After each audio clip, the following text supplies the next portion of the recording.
রাখতে পারেন। আমি বলবো যে একটু সময়ের জন্য যদি এই আজকে প্রোগ্রামটা শেষ পর্যন্ত দেখেন, আপনার জীবনে একটা টার্নিং পয়েন্ট হয়ে দাঁড়াবে।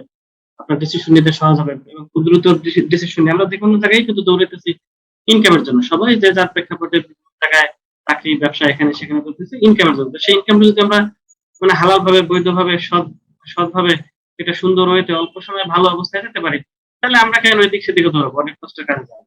তো আসলে ভালো ইনকাম করতে হলে আপনাকে পরিশ্রম দিলেই অনেক ভালো ইনকাম করা যায় না। তাহলে পরিশ্রমের যদি মাধ্যমে যদি ভালো ইনকাম করা যেত, তাহলে মাটি যারা কাটে ওরা ভালো ইনকাম করে, যারা রিক্সা চালায় তারা ভালো ইনকাম করবে। আপনাকে ইনকাম করতে হলে স্মার্ট ওয়ার্ক খুঁজে নিতে হবে। মানে বুদ্ধি দিয়ে, মেধা দিয়ে আপনাকে তাহলে আপনার হালালভাবে, বৈধভাবে সুন্দর একটা ইনকাম করার সুযোগ রয়েছে এবং সেই সুযোগ আপনাকে রিসিভ করে নিতে হবে। তো সবাইকে স্বাগতম মূলত আজকের এই ম্যারাথন ট্রেনিং। অর্থাৎ ওই কাজটাকে আমরা শিখে নেই না। তখনই কি আমরা আসলে ব্যর্থ হই। মনে করেন আপনি একটা গাড়ি উম একটা স্বপ্ন যে আপনি একটা গাড়ি পেতে চান, একটা মার্সিডিজ গাড়ি পেতে চান, একটা BMW গাড়ি পেতে চান। তো এবং আপনাকে একজন গাড়ি গিফট করেছেন বা সুন্দর একটা গাড়ি। আপনি খুশিতে কি করছেন? আপনি রাস্তায় নেমে গেছেন। কারণ ওই যে চাবিটা ঘুরালেই কিন্তু স্টার্ট হয়ে যায়। এখন আপনি ব্রেক কিভাবে মানে চাপ দিবেন, স্টিয়ারিং কিভাবে চাপ দিবেন, আপনি মানে হর্ন কিভাবে চাপ দিবেন, আপনি স্টিয়ারিং কিভাবে ঘুরাবেন, মানে এগুলো আপনার আসলে মূলত জানা নাই। তাহলে কি হতো? আপনি কিন্তু রাস্তায় নেমে আপনি অ্যাক্সিডেন্ট করবেন। এর মানে আপনার দামি গাড়িটাও গেল এবং আপনিও গেলেন। মানে সবই শেষ। তার মানে ভালো জিনিস পাইলেই তো কিন্তু ভালো কিছু করা যায় না। অর্থাৎ সেই ভালো জিনিসটাকে মানে কিভাবে আপনি সেটাকে চালাবেন সেটা আপনাকে শিখে নিতে হবে। তো এজন্য আগে কাজ শিখুন প্লিজ এবং তারপরে কাজ করুন। প্ল্যান, কোম্পানি, প্রোডাক্ট সম্পর্কে ধারণা নিন। আপনি যেখানে যে কাজেই সফল হতে চান, আপনি ওই কাজটা আপনাকে শিখে নিতে হবে। মানে ওই কাজটা যদি আপনি শিখে নেন, তাহলে আপনার কাছে সফলতা আসলে মূলত ব্যাপারই না।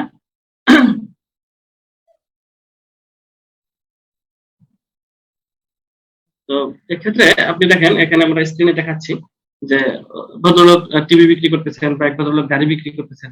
এখন যিনি সেলসম্যান, তো উনি যদি এই টিভির আপনার ইয়েটা সম্পর্কে মানে না জানা থাকে, এই টিভিটির মধ্যে কি কি আছে, যেটা একটা অ্যান্ড্রয়েড টিভি, এটার মধ্যে আপনি ইউটিউব চালাতে পারবেন। এই টিভির মাধ্যমে আপনি মানে ওয়াইফাই চালাতে পারবেন। এই টিভির মাধ্যমে আপনি কম্পিউটার চালাতে পারবেন। এই টিভির আপনার 10 বছরের ওয়ারেন্টি গ্যারান্টি আছে। তো যখনই আপনাকে এই ধরনের আপনি কাস্টমারকে ফুল কনফিডেন্স দিতে পারবেন, তখনই কিন্তু সে এই টিভিটা নিবে। কারণ আপনি বলবেন হ্যাঁ, আপনি দেখেন বাজারে আরো অনেক টিভি দেখতে পারেন, কিন্তু আপনি এই টিভিটা দেখে নিয়েন এবং এই গ্যারান্টি ওয়ারেন্টি এবং দেখে নিয়েন এবং এটার যে ডিসপ্লে, এলইডি ডিসপ্লে এবং একটা আঁচড় দিয়ে দেখালো যে দেখেন আপনি একটা আপনার একটা দেখালো আলপিন দিয়ে কাঁচুর দিয়ে দেখালো যে দেখেন আপনি যদি এরকম পান তাহলে অন্য কোথাও নিয়ে নিন। এই যে যখন উনি একটা কনফিডেন্স দিল, তখনই কিন্তু কাস্টমার মানে স্যাটিসফাই, ও আচ্ছা ঠিক আছে। গাড়ি সম্পর্কে যখন আপনি এরকম বিক্রি করে, তখন কিন্তু আপনাকে সেটা মানে ধারণা থাকতে হবে অ্যাজ এ সেলসম্যান হিসেবে। তো আমরা এই এখানে যেখানে সফল হতে চাই, এখানে সফল হতে চাই আমাদের দুইটা ধারণা থাকতে হবে। একটা হলো পেমেন্ট সিস্টেম, মানে পে আউট কিরকম হচ্ছে, ম্যাচিংটা কিভাবে হচ্ছে, তারপরে আপনার রেফারেন্স কমিশন কি, তারপরে কি কি রিওয়ার্ড রয়েছে, এর টোটালটা আপনাকে ধারণা থাকতে হবে। এখন এই কোনো প্রকার ধারণা না নিয়ে আমরা অনেকেই মানে এই কাজে নেমে যাই। অর্থাৎ মানে ঢাল নাই, তরোয়ার নাই, নিধিরাম সর্দার। আমরা নিধিরাম সর্দার হয়ে কাজে নেমে যাই, মোটামুটি দু চারটা ওই নেগেটিভ কথা শুনে বোল্ড আউটে এসে বাসায় বসে বসে থেকে যে আসলে এসব চাকরি হোক এই কাজটা আসলে আমার দ্বারা সম্ভব না। আসলে সমস্যাটা কোথায়? সমস্যাটা হলো আপনি প্ল্যানটা শিখেন না, কিভাবে ইনভাইট করবেন সেটাও শিখেন না, এবং প্রোডাক্টটা কি কাজ করে এটাও আপনি শিখেন না। প্রোডাক্টটা নিজে খাওয়ানো নেই আপনি। যেমন ওখানে প্রোডাক্টের কি কি গুণাবলী রয়েছে সেটা আপনার কাছে কোনো প্রকারই আইডিয়া নেই। যেমন আহ, আহ, মনে করেন আপনি একজনকে 200 পিজা এনে নিয়ে যাবেন। আপনি পিজা এনে নিয়ে তাকে এক বাটি পাস্তা খাওয়াবেন। ওখানে এক বাটি পাস্তা হলো 1200 টাকা, 1800 টাকার দাম। এখন এই পাস্তাটা আসলে কি রকম খাইতে? এটা কি টক নাকি মিষ্টি? এটা কি ঝাল নাকি মানে মানে টেস্টটা কি? এটা যদি আপনি নাই খান, তাহলে তো আপনি আরেকজনকে বলতে পারবেন না। আর যখনই আপনি খাবেন তখনই কিন্তু বলতে পারবেন, ভাই যদি ওখানে পাস্তাটা খাও, তুমি মনে হবে যে না মুখে এক অমৃত মানে তুমি দিয়েছো। মানে সে কি টেস্ট, হ্যাঁ? মানে আপনি তখনই বিবরণটা দিতে পারবেন যখনই আপনি ওটা মানে ওইটা টেস্টটা সম্পর্কে জানবেন।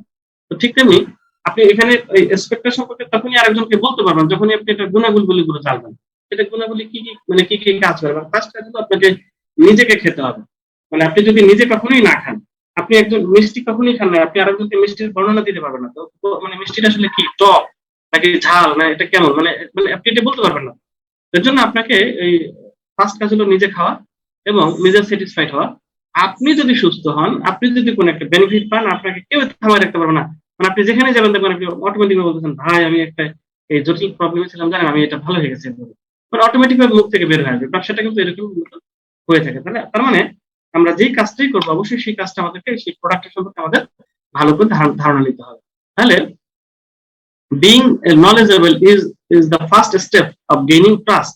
আপনি একজন কাস্টমারের সাথে ট্রাস্ট অর্জন করবেন, এর জন্য আপনাকে সেই মানে প্রোডাক্টের যে নলেজ, এটা হলো মানে তার ট্রাস্ট অর্জনের প্রথম ধাপ। এখন উনি আপনাকে জিজ্ঞেস করলো, ভাইয়া আপনার টিভিটা অ্যান্ড্রয়েড কিনা? আপনি বলতে পারলেন এটা অ্যান্ড্রয়েড না ম্যানুয়াল, হ্যাঁ ঠিক আছে। আচ্ছা, এটাতে ইউটিউব চলবে কিনা? আপনি বলতে পারলেন না। আচ্ছা ভাই, এটা হার্ড ডিস্ক কত জিবি? আপনি বলতে পারলেন না। মানে যেসব প্রশ্নগুলো একটা আপনি বলতে পারলেন না, ওই কাস্টমার কোনোদিন আপনার কাছ থেকে টিভি নেবেন বা ওই কাস্টমার কোনোদিন আপনার কাছ থেকে গাড়ি নিবে না। তাহলে মূল কথা হলো আপনাকে এই প্রোডাক্টের সম্পর্কে মানে ভালো করে people buy from people with a great product knowledge. অর্থাৎ আপনার যদি গ্রেট প্রোডাক্ট নলেজ থাকে তাহলে আপনার কাছ থেকে নেবে। Product knowledge leads to confidence and confidence leads to success. মানে প্রোডাক্ট নলেজই কিন্তু আপনার কনফিডেন্স গ্যাদার করবে। আর যদি প্রোডাক্ট নলেজ না থাকে তাহলে আপনি কিন্তু বলতে পারেন আমতামতা করবেন, আসলে একজন বললো আসলে এটা কি দিব, এটা কি ফার্টিলিটিতে কাজ করবে কিনা। আপনি আসলে এই নলেজটাই নেন না, যেখানে মানে আপনি যে ওয়েবসাইট গুলোতে পড়ে বিশ্বের অন্যান্য দেশে তারা যেরকম প্রেগনেন্সিতে প্রবলেম ছিল, হ্যাঁ তারা কনসেপ্ট করেছেন, আপনি নলেজ গুলো নেন না, তাহলে তাকে বলবেন কিভাবে? বা একজন ডায়াবেটিস রোগী ভালো হয়ে গেছে, তার কত পয়েন্ট ছিল আগে, খাওয়ার পরে কত হয়েছে, এরকম কোনো নলেজই আপনার কাছে নাই। প্রোডাক্টের মধ্যে কি কি আছে, আকাই বেরি আছে, তারপরে আপনার যে ক্যানবেরি আছে, তারপরে আপনার ফিশ কোলাজেন আছে, ফিশ কোলাজেনের কাজ কি, মানে মূলত এই জিনিসগুলি আপনার কাছে জানা নেই, তাহলে আপনি একজনকে কিভাবে বর্ণনা দেবেন? এইটা জানা কিন্তু খুব জটিল কিছু না। মানে আমরা 5 বছর বিভিন্ন মানে স্কুল কলেজে বা অনার্স মাস্টার্স কোর্স করে থাকি, এখানে কিন্তু এটার জন্য 5 বছর লাগবে না, এটা সামান্য সময়ের ব্যাপার। আপনি 2-3 দিন শিখে নিলে কিন্তু শিখে নিতে পারবেন। Product knowledge helps you to create value the product you are selling. অর্থাৎ প্রোডাক্ট নলেজই কিন্তু আপনার এই যে প্রোডাক্টের ভ্যালু তৈরি করে, যদি আপনি নলেজটা জানেন। When you create value, customer get excited and buy the product. মানে যখনই আপনি প্রোডাক্টের ভ্যালু তুলে ধরতে পারবেন, তখনই কিন্তু কাস্টমার খুব এক্সাইটেড হবে, দারুণ তো, তাহলে তো অবশ্যই আমি নেবো। আপনি যদি সেরকম করে বর্ণনা করেন এই স্পেক্টরের যে গুণাবলী গুলো রয়েছে, মানে যে কোনো কেউ মানে এই প্রোডাক্টটা নিবেই। মানে একদম মানে ছোট তার ছেলে মেয়ের জন্য খাওয়াবে তার ব্রেন ভালো করার জন্য, কারণ এটা তার ব্রেন ছেলে কাজ করতেছে। ছোট ছেলে মেয়েকে খাওয়াবে তার গ্রোথের জন্য, কারণ এটা গ্রোথে কাজ করতেছে। ছোট ছেলে মেয়েকে খাওয়াবে হলো মানে তার কি বলে মানে লংজিভিটির জন্য, সে নিজে খাবে লংজিভিটির জন্য। তারপরে ইম্পর্টেন্সি প্রবলেম থেকে যত রকম প্রবলেম আছে রিকভার করার জন্য, হ্যাঁ ডায়াবেটিস থেকে আপনি শুধু এবং এটা বিয়েটা কাজ করে, এটা বুঝাইতে পারলে হলো। তাহলে আমাদের ফার্স্ট হলো যেটা প্রোডাক্ট নলেজ থাকতে হবে, সেকেন্ড হলো আমাদের এই কোম্পানির পে আউট সিস্টেম, মানে sponsoring bonus, pairing bonus, scheme bonus, তারপর ম্যাচিং কিভাবে আসে, এই জিনিসগুলো মূলত আপনাকে সাজ্জাদ সাহেব নামে স্ক্রিনে দাগ দিচ্ছেন, একটু দেখেন সাজ্জাদ সাহেব। আম, তো আগে আমরা আগে কাজ শিখুন, পরে মানে কাজ করুন, অন্তত কি করবেন সেই সম্পর্কে ধারণাটা জেনে নিন, তারপর আমি বলবো কাজটা শিখেন। তো এখন আসুন যে এই এস ফ্যাক্টরটা মূলত আমাদের মূলত কি কি কার্যকরী। এস ফ্যাক্টরটা আমি মনে করি মানে সকলেরই খাওয়া উচিত, মানে ছোট বাবু থেকে শুরু করে বৃদ্ধ সকলেরই খাওয়া উচিত। এবং আমরা আসলে শরীরকে সার্ভিসিং করি না, মানে বিশেষ করে আমাদের দেশের মানুষ যারা আছে, আমরা হেলথের বিষয়ে খুবই মানে নিজেকে ইগনোর করি। মানে অসুস্থ হলেও ডাক্তার কাছে যাইতে চাই না, কারণ বলে যে এমনি এমনি ভালো হয়ে যাবে। তো এই যে এমনি এমনি ভালো হয়ে যাবে, দেখেন সবকিছু কিন্তু একটা সার্ভিসিং এর প্রয়োজন আছে। আপনি যখন একটা মোবাইল চালাবেন, মোবাইল চালানোর পরে দেখবেন কিছুদিন পরে আপনার মোবাইল ইয়ে হয়ে যায়, মানে কিছু মানে ব্যাড ফাইল, তারপরে কিছু মানে ভাইরাস ঢুকে, তারপরে কিছু মানে বিভিন্ন জায়গায় ব্রাউজ করছে, মানে এগুলো জাঙ্ক ফাইল বলা হয়। এই জাঙ্ক ফাইল গুলোকে কি করতে হয়? ক্লিয়ার করতে হয়। একটা মোবাইলেরও ক্লিয়ার করতে হয়, একটা গাড়িরও দেখবেন যে 3 মাস পর পরে মোবাইল চেঞ্জ করতে হয়, কারণ মোবাইল অনেক গাদ হয়ে যায়। আবার গাড়ির ফিল্টার চেঞ্জ করতে হয়, ঠিক আছে? তাহলে কিন্তু গাড়ির ইঞ্জিন বসে যাবে। তাহলে আমাদের শরীরের ইঞ্জিনও কিন্তু বসে যাবে যদি আমরা সেটাকে ফিল্টারিং না করি। আমরা যদি সেই শরীরের ইঞ্জিনকে প্রয়োজনীয় জিনিসপত্র না দিই, তাহলে আমরা কিন্তু এটা দিই না বিদেই কিন্তু আমরা দ্রুত কি হয়ে যাই, অসুস্থ হয়ে পড়ি, দ্রুত বার্ধক্য চলে আসি, দ্রুত স্টপ করে ফেলি, বিভিন্ন প্রবলেম গুলো এটা হয়ে যায়। আপনারা স্ক্রিনে দেখতে পাচ্ছেন যে একটা ফ্রেশ যে হার্ট আর যে দেখা যাচ্ছে, যে মূলত এগুলো কি আপনার যে সিগারেট, তারপরে বিভিন্ন ধরনের যে মানে ফ্রাই, বিভিন্ন ধরনের পুরি, পেঁয়াজু, মানে এসব খেয়ে খেয়ে কিন্তু আমাদের হার্টকে আমরা পচাই দিচ্ছি। মানে আসলে কিন্তু একদম পুরি এবং পেঁয়াজ এগুলো কিন্তু খুব একটা ফালতু জিনিস, মানে এগুলো শুধুমাত্র জিব্বার খাবার। তো এগুলো মূলত এই শরীরকে ড্যামেজ করে দিচ্ছে। তো এবং এই যে সয়াবিন পেঁয়াজে আসতেছে, আপনি দেখুন মানে সয়াবিন, এই সয়াবিন নামের ইয়ে না, এটা হলো জাস্ট একটা যে সমুদ্রের মধ্যে যে বিভিন্ন আপনার যে মোবিল পোড়া, এটাকে কি করে মানে অনেক দেশের জাহাজ থেকে পোড়াগুলো পানিতে ভাসে। অনেক ব্যবসায়ী কি করে এটাকে নিয়ে এসে রিফাইন করে সেটাকে কি করে তারা সয়াবিন তেলে আপনার রূপান্তরিত করে একটা খাওয়াচ্ছে। তার মানে আমরা কিন্তু মানে দিন দিন ডিস্ট্রয় হয়ে যাচ্ছি। আপনি দেখবেন বাজারে এখন একটা কেমিক্যাল বেরোছে, দেখতে তেলের মতো, এক বালতি পানির মধ্যে কয়েক ফোঁটা কেমিক্যাল দিবেন, দেখবেন আমার দুধ হয়ে গেছে। এখন এই দুধটা কি হয়ে গেছে আপনার, সেটা একবারে আপনি মানে স্মেল বলেন, তারপরে ঘনত্ব বলেন, মনে হয় যেন বাজারের গরুর দুধের চেয়ে একটু ভালো লাগতেছে, ফ্লেভারটাও ভালো লাগতেছে, কিন্তু সম্পূর্ণ হলো কেমিক্যাল। এবং ওই দিন দেখলাম যে সয়াবিন তেল দিয়ে মানে দুধ বানাচ্ছে, মানে 1 কেজি সয়াবিন তেল দিয়ে আর 2 লিটার দুধের সাথে একটা মিক্স করে ব্লেন্ডার করে দেখা গেলো ওটাকে 20 কেজি আপনার মানে দুধ বানাচ্ছে। এখন এই যে ভেজাল জিনিস যে আমরা খাচ্ছি, তাহলে শরীর আমাদের কি হয়ে যাচ্ছে, ফরমালিন যুক্ত বিভিন্ন খাবার খেয়ে আমাদের শরীর আসলে ড্যামেজ হয়ে যাচ্ছে। তাহলে আমরা যদি শরীরকে ঠিক না রাখি, আমরা যদি মানে ইনকামের পিছনেই দৌড়াই, অর্থাৎ আমরা শরীরকে ঠিক রাখবো না, তাহলে ইনকাম দিয়ে কি হবে? আপনি যদি সুস্থ না থাকেন তাহলে কিন্তু এই টাকা দিয়ে কোনোই লাভ হবে না। তো যাই হোক, আমাদের প্রত্যেকের শরীরের মধ্যে এরকম কিছু কি বলা হয় মানে ব্যাড ফাইল রয়েছে, এগুলোকে আমাদেরকে ক্লিয়ার করতে হবে, মানে অ্যান্টিভাইরাস দিয়ে হোক, হ্যাঁ? মানে কারো মধ্যে কিছু নেগেটিভ ফাইল আছে ব্রেনের মধ্যে ঢুকে রাখছে অলরেডি, ওই যে ছোটবেলা থেকে বাবা বলছে তোমার দ্বারা হবে না, তুমি এটা পারবা না, ঠিক আছে? তো আপনার মধ্যে বন্ধু বলছে তুমি এটা পারবা না, বন্ধু পাশাপাশি সবসময় নেগেটিভ, হ্যাঁ মানে নেগেটিভ কথা বলে, এই অলওয়েজ মানে নেগেটিভ ফোল্ডার ওপেন হয়ে গেছে, ব্রেনের মধ্যে একটা নেগেটিভ ফোল্ডার ওপেন হয়ে গেছে, দেন আপনি একটা ভালো কাজ মানে করলেও আপনার নেগেটিভ ফোল্ডার সাথে সাথে মানে রিপ্লাই দেয়, নো নো নো, এটা তোমার দ্বারা হবে না, তুমি এটা পারবা না। তো যাই হোক, মানে এই যে ব্যাড ফাইল গুলো আমাদেরকে কি করতে হবে, মানে মিথ্যা ভাইরাস আমাদের কথায় কথায় দেখবেন অনেকে মিথ্যা বলে, আপনি সফল হওয়ার জন্য আপনি ভাইরাসটাকে ডিলিট করে দেন, মানে অ্যান্টিভাইরাস দিয়ে অথবা করে মিথ্যা ভাইরাস, মানে কোনো প্রকারের ছলচাতুরি মিথ্যা, মানে সফল হওয়ার জন্য আপনি যে সেক্টরে সফল হতে চান, এই সেক্টরকে 100% আপনি কি রাখবেন, একদম মানে পবিত্র রাখবেন, এখানে কোনো মিথ্যা চলবে না, এখানে কোনো ছলচাতুরি চলবে না, ঠিক আছে? আহ, আহ, যদি আপনার মধ্যে কোনো ছলচাতুরি থাকে, বিশেষ করে নেটওয়ার্ক মার্কেটিং এ, আপনি এই ব্যবসাটা ছেড়ে যেতে পারেন, কারণ অন্তত এই ব্যবসাটা আপনার দ্বারা হবে না, মানে সব ব্যবসা সবার জন্য হয় না। তো তার জন্য ছলচাতুরি করে অনেক ব্যবসা, ওই যে ভাই হারাম, এখান থেকে 1 টাকা লাভ করি নেই, হ্যাঁ আসলে লাভ করছে, এটা আমার বহুত ব্যবসা আছে, আপনি ওগুলোতে যান, এটা আপনাদের অন্তত হবে না। তাহলে অসৎ ভাইরাস নামে একটা আপনার মধ্যে আছে, এটাকে কি করবেন, আনইনস্টল করে দিবেন। না ভাইরাস, কোনো কিছু না হবে না, পারবো না, করবো না, হ্যাঁ, যে না ভাইরাসটাকে কি করবেন, আনইনস্টল করে দেবেন। এবং অহংকার ভাইরাস, অনেকের মধ্যে কিন্তু খুব অহংকার থাকে, মানে আমি খুব হাইলি এডুকেটেড, এমন এডুকেটেড হয়ে গেছে উনি, মানে ওই যে খেলতে খেলতে খেলোয়াড়, মানে জানতে জানতে যেটা হয়, মানে এটা চালু হয়ে গেছে, আসলে উনি এটা কোনো স্পেসিফিক একটা বিষয় উনি জানেন, কিন্তু উনি কিন্তু দুনিয়ার সকল বিষয় জানে না। তাহলে আইনস্টাইন থেকে শুরু করে, হ্যাঁ, আপনার বড় বড় মানে বিজ্ঞানীরা বলছিল যে আমি এই যে শিক্ষার সাগরের তীরে দাঁড়িয়ে আছি বাবা, আর আমরা দুই একটা সাবজেক্টে অনার্স মাস্টার্স কোর্স করার পরে কিন্তু আমরা মানে অহংকারে চলে আসি, আমরা শিখতে চাই না, আমরা জানতে চাই না। আবার তার মধ্যে রয়েছে অলস ভাইরাস, ঠিক আছে? মানে আলসেমি করি, যে ঘুমায় থাকি, আচ্ছা ঠিক আছে, আচ্ছা যাই, আস্তে আস্তে যাই, মানে সিরিয়াসনেস নাই। তারপরে আছে চালাকি ভাইরাস, মানে too much cunning over its প্রভাব। তো মানে অতি চালাকের গলায় দিল, তো এই জন্য অনেক লোক দেখবেন চালাকি করার চেষ্টা করে, যারা চালাকি করে মানে তাদের গলায় ধরে, তারা আর সফল হতে পারে না। এবং অনেকের দেখবেন জবান দিয়ে মানে জবান ঠিক রাখে না। তো এই যে ঠিক না রাখার যে ভাইরাস, তো এই সবগুলো আমি মনে করি এগুলো একটা মস্তিষ্কের corona virus.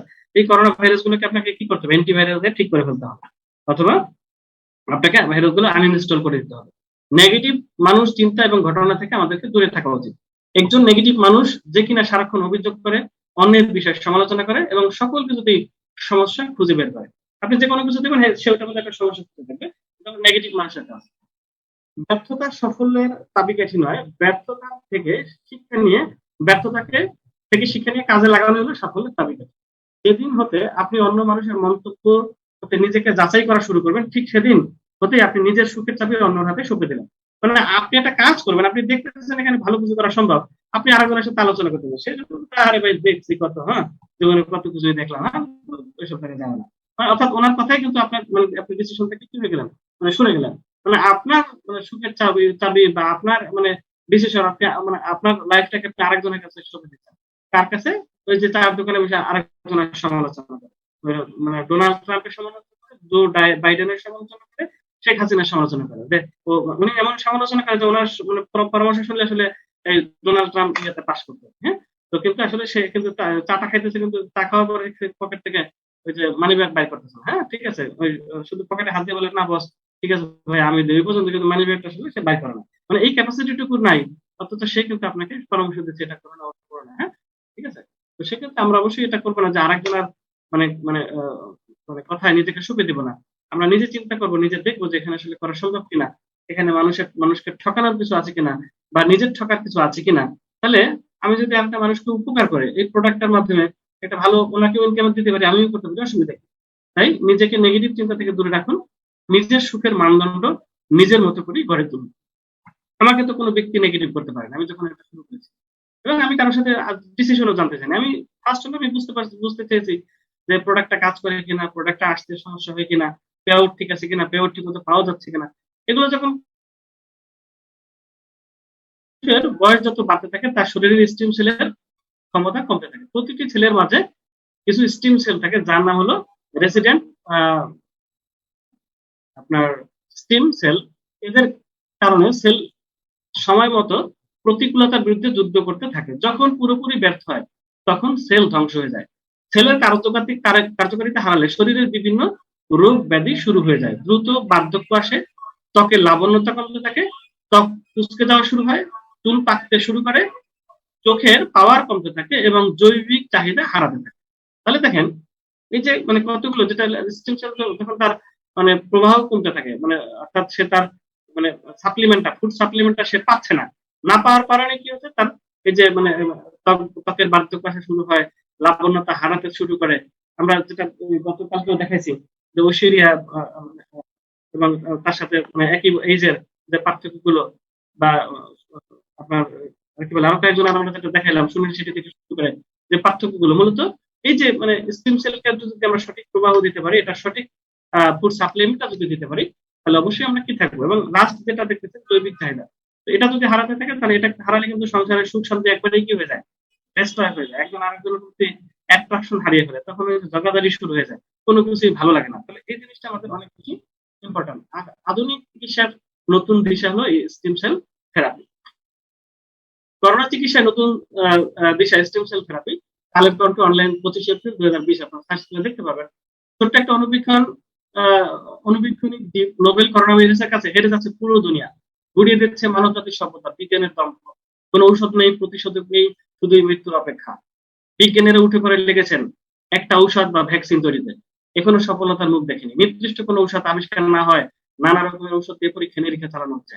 Plasma therapy, হাইড্রোক্লোরাকুইন, রেমিডিসিন, AIDS এর ঔষধ, ফ্লু এর ঔষধ, মানে বিভিন্ন ঔষধ কাজ করতেছে এমন ধারণার বা সম্ভাবনার কথা বিভিন্ন সময় ছড়িয়ে দিচ্ছে।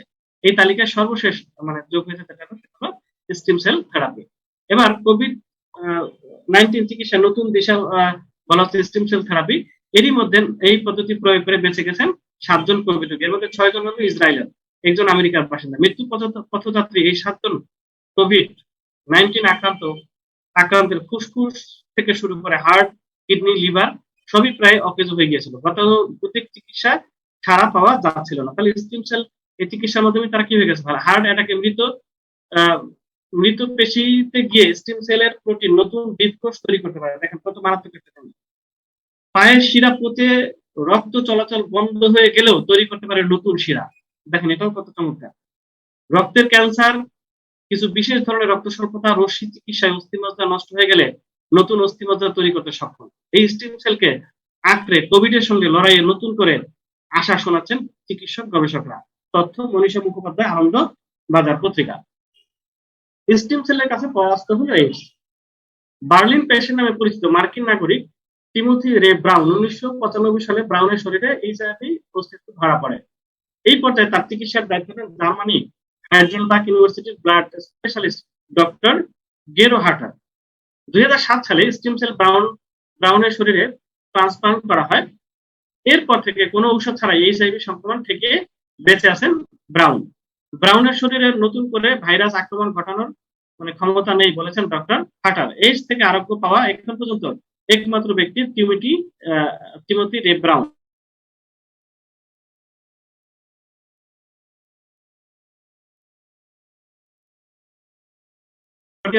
আপনার এই লিঙ্কে ঢুকলে দেখতে পাবেন। এটা কোনো আমার মন গড়া কোনো কথা না। যাই হোক, অনেক টেস্টিমনি রয়েছে মূলত আপনার স্ক্রিনে দেখতে পাচ্ছেন। এগুলো আপনার সুইসডাম, আপনি যদি টেস্টিমনি দেন তাহলে আপনি এই টেস্টিমনি গুলো আপনি খুঁজে পাবেন। মানে থ্যাংক ইউ সুইসডাম, after 6 years of trying I am second month pregnancy now after taking Spector for 6 months। মানে 6 month সে স্পেক্টর খাওয়ার পরে 2 মাসের প্রেগন্যান্সি মানে কনসেপ্ট হচ্ছে 2 মাস যাবত। থ্যাংক ইউ সুইসডাম, মানে আফটার 6 years of trying মানে ম্যারেজের সে বিয়ের 6 বছর সে চেষ্টা করতেছিল, বেবি হচ্ছিল না। তারপরে সে এই 6 মাস এক্সপেক্ট খাওয়ার পরে সে কনসেপ্ট করেছে। এই যে ধারণাটা, এই যে প্রোডাক্টের ধারণাটা, এটা যদি না পান তাহলে আপনি আরেকজন কনফিডেন্টলি বলবেন কিভাবে?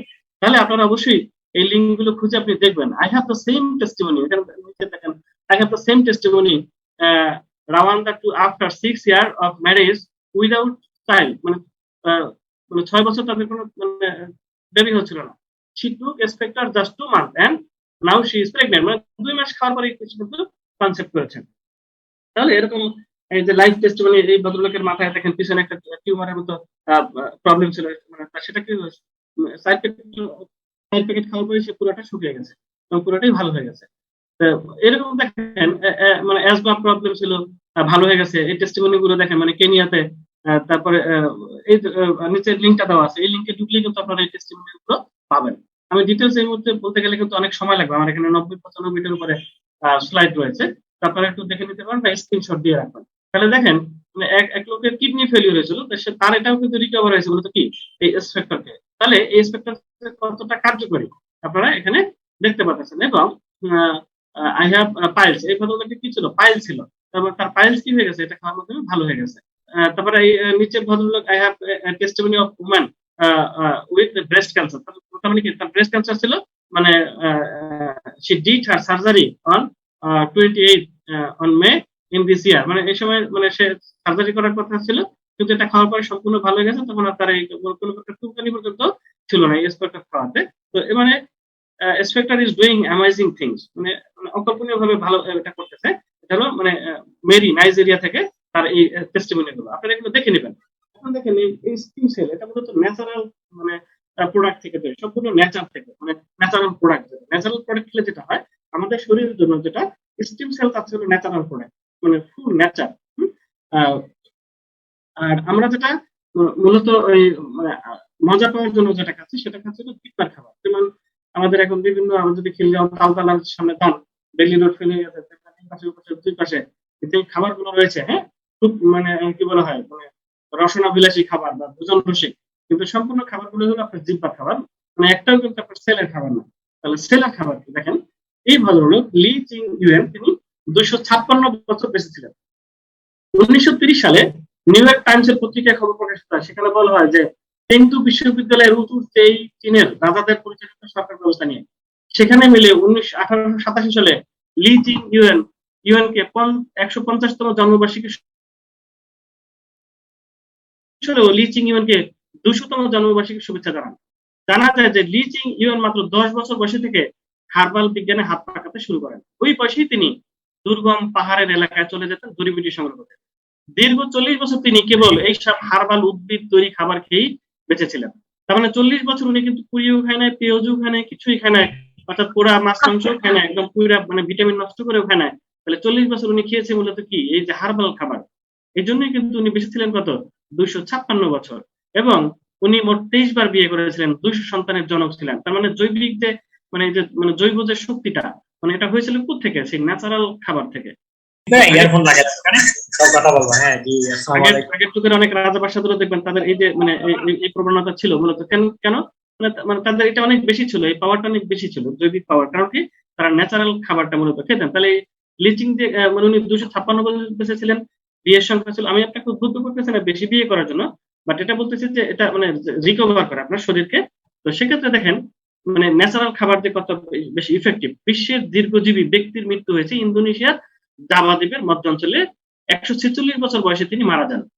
জন্ম সংক্রান্ত নথিপত্র অনুযায়ী স্টোডি মেজো নামের এই ব্যক্তি 1870 সালের ডিসেম্বরে জন্মগ্রহণ করে মে গোতা নামে পরিচিতি। তার মানে উনি কোথায়, ইন্দোনেশিয়ার জাভা দ্বীপে উনি বসবাস করতেন। এই জাভা দ্বীপে অবশ্যই আমাদের এখানের মতো খিলগাঁও বেলি রোডের মতো এরকম সুন্দর জায়গা নেই, যেখানে বৈশাখ খালি এই যে একদম ফ্রাই একদম কুইরা মনে করেন তার ভিটামিনকে নষ্ট কইরা জাস্ট জিব্বার খাবার দিচ্ছে। তো এই ওখানে কিন্তু উনি জিব্বার খাবার খায় নাই, উনি খেয়েছে মূলত সেলের খাবার, যার জন্য দেখবেন উনি কি 146 বছর বেঁচে ছিলেন। এবং আমাদের দেশেও কিন্তু অনেকেই গ্রামে গঞ্জে দেখবেন যারা ওই যে কবজি ডুবায়া আপনার গরুর দুধ দিয়ে ভাত খায়, হ্যাঁ, মানে নিজেই গরু পালে। ওই গরুর দুধ ওখানে কোনো প্রকার পানি মিশে না, কারণ উনি তো নিজেই সেখান থেকে মানে গরুর দুধ পানায় নিয়ে নেয়, তারপরে সেটা কি নিজেই সে কিছু গাছ লাগায়, সবজি লাগায়, যেটাতে কোনো ইউরিয়া সার মুক্ত সম্পূর্ণ। হ্যাঁ, তাহলে কারো একজন মাইক্রোফোন অন আছে, হ্যাঁ, হোস্ট যিনি আছেন একটু ওনার মাইক্রোফোন অফ করে দেন। তো সেক্ষেত্রে দেখা গেল যে এই ভদ্রলোক সোডি মেজু নামের বা মেঘোতা নামের যে ভদ্রলোক, 146 বছর বেঁচে ছিলেন, কারণ উনি মূলত খেয়েছিলেন কি তেলের খাবার। তার মানে আমরা সেলটাকে যদি ঠিক রাখতে পারি তাহলেই কিন্তু আমরা অবশ্যই একটা মানে দীর্ঘজীবী হতে পারবো, দীর্ঘ সুস্থ থাকতে পারবো। তাহলে দেখেন ইফেক্ট অফ টেস্টোস্টেরন, এই টেস্টোস্টেরন যদি শরীরে ঠিক থাকে তাহলে কি থাকে, স্কিন ঠিক থাকে, আপনার স্কিন লাবণ্যত থাকে, হ্যাঁ, সেক্স অর্গান ঠিক থাকে, মাসেলস ঠিক থাকে, ব্রেইন ঠিক থাকে, বোন ম্যারো ঠিক থাকে, বোনস ঠিক থাকে। আর যদি এটা ঠিক না থাকে তাহলে দেখবেন আরেকজনের সাথে খিটখিটে ব্যবহার, ওই অফিসের লোকের সাথে খিটখিটে ব্যবহার, মানে কোনো কিছুতে তার ভালো লাগে না, পৃথিবীকে রঙিন মনে হয় না। ঠিক আছে, তো পৃথিবীকে মনে হয় দূর, মানে যত তাড়াতাড়ি চলে যেতেই পারে এটাই ভালো, মানে সব কোনো কিছুতে তারা অ্যাট্রাকশন কাজ করে না। যদি এই হরমোনটা কমে যায়, আপনারা ডাক্তারের সাথে আলোচনা করে দেখতে পারেন, এই বা আপনারা নেটে সার্চ করে দেখতে পারেন এইটার ক্যাপাসিটি বা গুণাবলী। আমি এরপরে আরেকদিন শুধু প্রোডাক্ট নিয়ে আলোচনা করবো, ওইখানে আপনাদের দেখাবো যে এই আপনার এইচডিসি হরমোন থেকে শুরু করে hormone cell, testosterone hormone cell, estrogen hormone cell, তারপর প্রোজেস্টেরন হরমোন সেল, এগুলো সবগুলো আমি আপনাদেরকে আরেকটা ট্রেনিং এ দেখাবো। তাহলে পাশাপাশি রয়েছে যে ইস্ট্রোজেন হরমোনের ইফেক্ট যেটা, সেটা কি মানে পিএমএস, যেটা প্রিম্যাচিউর যেটা হয়, মেয়েদের যে প্রবলেমটা হয় থেকে শুরু করে ইরেগুলার পিরিয়ড যেটা, ইনফার্টিলিটি, থাইরয়েড, হ্যাঁ, তারপরে ব্রেস্ট লাম্পস, এই যে প্রবলেম গুলো অনেকের হয়ে থাকে মূলত এই ইস্ট্রোজেন হরমোনের অভাবে। তাহলে এটা যদি ঠিক থাকে এবং মেয়েদের অনেক জটিল মানে প্রবলেম গুলো থাকে এই হরমোনটা যদি ঘাটতি থাকে, তাহলে যাদের এটা ফুলফিল থাকে তাদের সংসারেও কিন্তু সুখ শান্তি বিরাজ করে, এবং পাশাপাশি তার ফিজিক্যাল অ্যাট্রাকশন থেকে শুরু করে তার মানে শারীরিক সুস্থতা সবকিছুই তার কিন্তু ভালো থাকবে।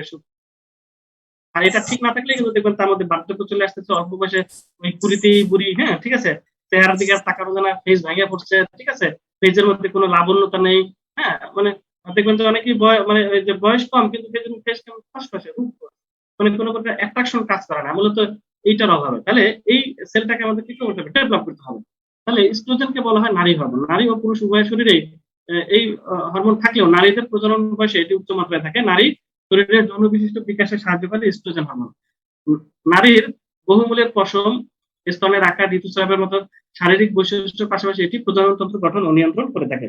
তাহলে অনেকে দেখবেন যে বিভিন্ন জায়গায় কিছু মানে লোম বা পশম থাকে, মূলত এই হরমোনের অভাবের কারণে মূলত থাকে এটা।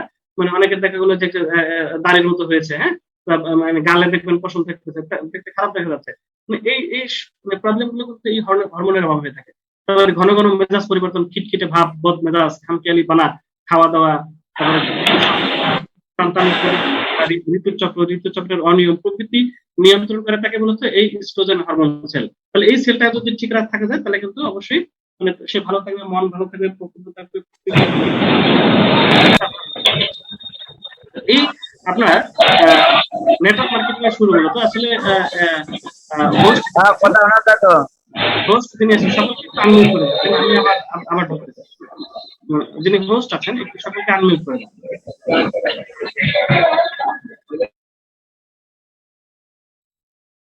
তো এই নেটওয়ার্ক মার্কেটিং এর উৎপত্তি মূলত আমরা সবাই জানি, যারা এখানে অনেকে আছেন পুরাতন, যে ডক্টর কার্ল রেইনবার্গ 1940-41 সালের দিকে, এটা কিন্তু ডক্টর কার্ল রেইনবার্গ দেখেন উনিও কিন্তু কিছু ভেষজ লতাপাতার সাহায্যে এক ধরনের ভিটামিন ঔষধ আবিষ্কার করেছেন, এই ফুড সাপ্লিমেন্টের মধ্যে।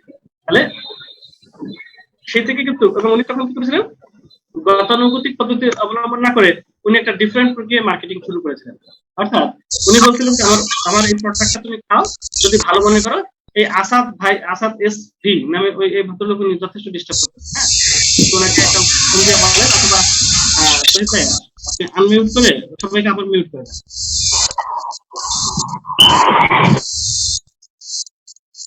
আনমিউট করে কথা বলুন। জি, থ্যাংক ইউ। তো আপনার এই ডাক্তার কার্ল রেইনবার্গ, হ্যাঁ, আপনার এই ভেষজ লতাপাতার সাহায্যে এই ঔষধ আবিষ্কার করেন, উনি ডিফারেন্ট প্রক্রিয়ায় মার্কেটিং শুরু করেন। তো সেক্ষেত্রে তখন উনি কি বললো যে আমার এই প্রোডাক্টটা খাওয়ার পরে যদি আপনার ভালো লাগে তাহলে আপনি আবার 5 জনকে বলবেন। এই প্রক্রিয়ায় তখন কিন্তু এমন চমৎকার ভাবে মার্কেটিংটা শুরু হয়ে গিয়েছিল, অর্থাৎ ওয়ার্ড অফ মাউথ। কিন্তু সবচেয়ে বড় পাওয়ার।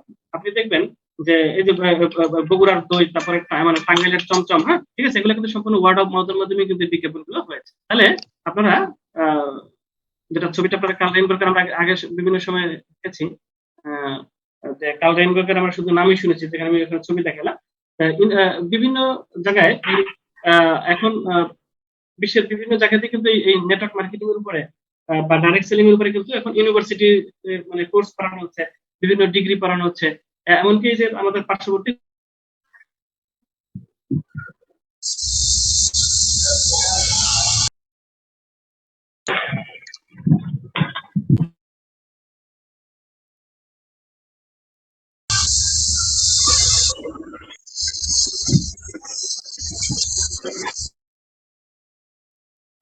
ইউনিভার্সিটিতে দেখে মানে কোর্স করানো হচ্ছে।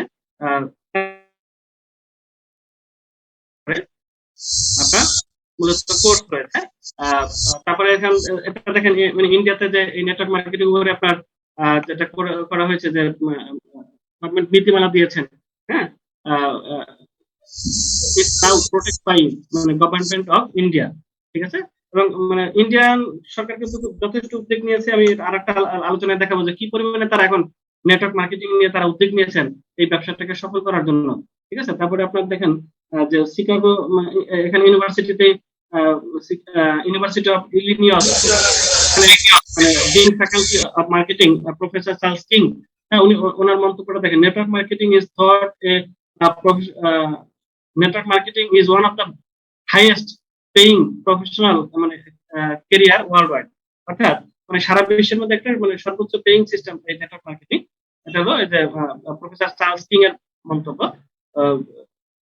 তাহলে দেখেন বিভিন্ন জায়গা থেকে কিন্তু নেটওয়ার্ক মার্কেটিং এর এখন কি হচ্ছে, অনার্স মাস্টার্স করানো হচ্ছে। এবং ডোনাল্ড ট্রাম্প এবং বিল গেটস দেখেন ওনাদের মন্তব্য কিন্তু একই, if I would given a chance to start all over again I would choose network marketing. মানে ওনারা নেটওয়ার্ক মার্কেটিং মধ্যে এত বিউটি দেখেছেন যে, কারণ ওনারা অনেক দূর আগে গেছেন, অনেক জায়গায় ইনভেস্ট করেছেন। মনে বলছেন আমি যদি আবার চান্স পেতাম তাহলে আমি নেটওয়ার্ক মার্কেটিং করতাম। এবং ডোনাল্ড ট্রাম্প কিন্তু সে অলরেডি নেটওয়ার্ক ওনার একটা নেটওয়ার্ক মার্কেটিং কোম্পানি রয়েছে। এবং এই ইন্ডিয়ান ভারতীয় বড় বড় ব্যক্তিদের এই নেটওয়ার্ক মার্কেটিং অনেক উক্তি রয়েছে। দেখেন ফর্মার প্রেসিডেন্ট ডক্টর এপিজে কালাম কি বলেছিলেন, network marketing is the fast growing business which must be joined by every young man and woman globally, otherwise you can never get best of for your youth age। তাহলে দেখেন doctor APJ কালামের মন্তব্যে যদি এটা হয়, রামবিলাস পালোয়ান থেকে শুরু করে এফআইসিআই এমজি থেকে শুরু করে মানে এই নেটওয়ার্ক মার্কেটিং সম্পর্কে সব মন্তব্য রয়েছে, বিল গেটস, লেস ব্রাউন, আবার কিউসাকি, আমরা এগুলো সবসময় শুনে থাকি। এগুলা আমি এখানে ব্যাখ্যা দিলাম না, আপনারা সেভ করে নেন, দেখেন লেখাই আছে। তাহলে আপনারা এই নেটওয়ার্ক মার্কেটিং উপরে কিন্তু অনেক বই রয়েছে, the greatest networker in the world থেকে শুরু করে your first year in network marketing, the business of 21st century, আবার কিউসাকির অনেক বড় বিজনেসম্যান। এই যে এনাদের যে বক্তব্য রয়েছে নেটওয়ার্ক মার্কেটিং বইগুলো রয়েছে, তাহলে এটার উপরে মূলত অনার্স মাস্টার্স কোর্স রয়েছে। এবং আমাদের দেশে কিন্তু আমরা একজন বড় নেটওয়ার্কার উনি এসেছিলেন এবং ওই যে marketing expert doctor Philip Kotler, উনিও কিন্তু নেটওয়ার্ক মার্কেটিং এর সুন্দর বক্তব্য দিয়ে গিয়েছিলেন। আর নেটওয়ার্ক মার্কেটিং আর ট্রেডিশনাল ব্যবসার মধ্যে পার্থক্য দেখেন। ট্রেডিশনাল ব্যবসায়ীরা কি করে, আপনি নিচে তার দেখা গেল ট্রেডিশনাল ব্যবসায়ী মানে একজন উপরে উঠতে চাচ্ছে আরেকজন পিছন থেকে টেনে ধরতেছে, না মানে উঠতে দেওয়া যাবে না, ঠিক আছে। আবার দেখুন ওই আরেকজনে উঠতে যায় আরেকজনের পাশে ফালাই দিচ্ছে ধাক্কা দিয়ে, ঠিক আছে।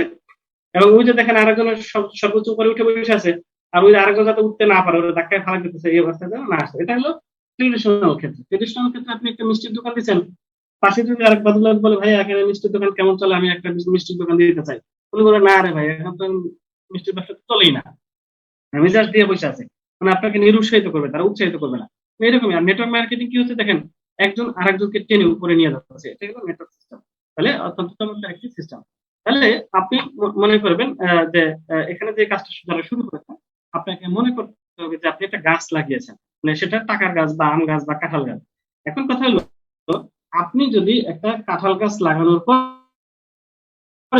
মানে আজকে লাগাইছেন 3 মাস পরেই বলতেছেন যে ভাইয়া আমার কাঁঠাল দাও, কাঁঠাল গাছ কিন্তু আপনাকে 3 মাস পরেই কাঁঠাল দিবেন। তার মানে কাঁঠাল গাছ থেকে কাঁঠাল পাইতে হলে বা আম গাছ থেকে আম পাইতে হলে আপনাকে নির্দিষ্ট একটা টাইম পর্যন্ত ওয়েট করতে হবে, নির্দিষ্ট একটা টাইম পর্যন্ত এই গাছটাকে পরিচর্যা করতে হবে, নির্দিষ্ট একটা টাইম পর্যন্ত সেই গাছটাকে রক্ষণাবেক্ষণ করতে হবে, ছাগল থেকে মানে বাঁচার জন্য, গরু থেকে বাঁচার জন্য, অন্য মানুষের হাত থেকে বাঁচার জন্য।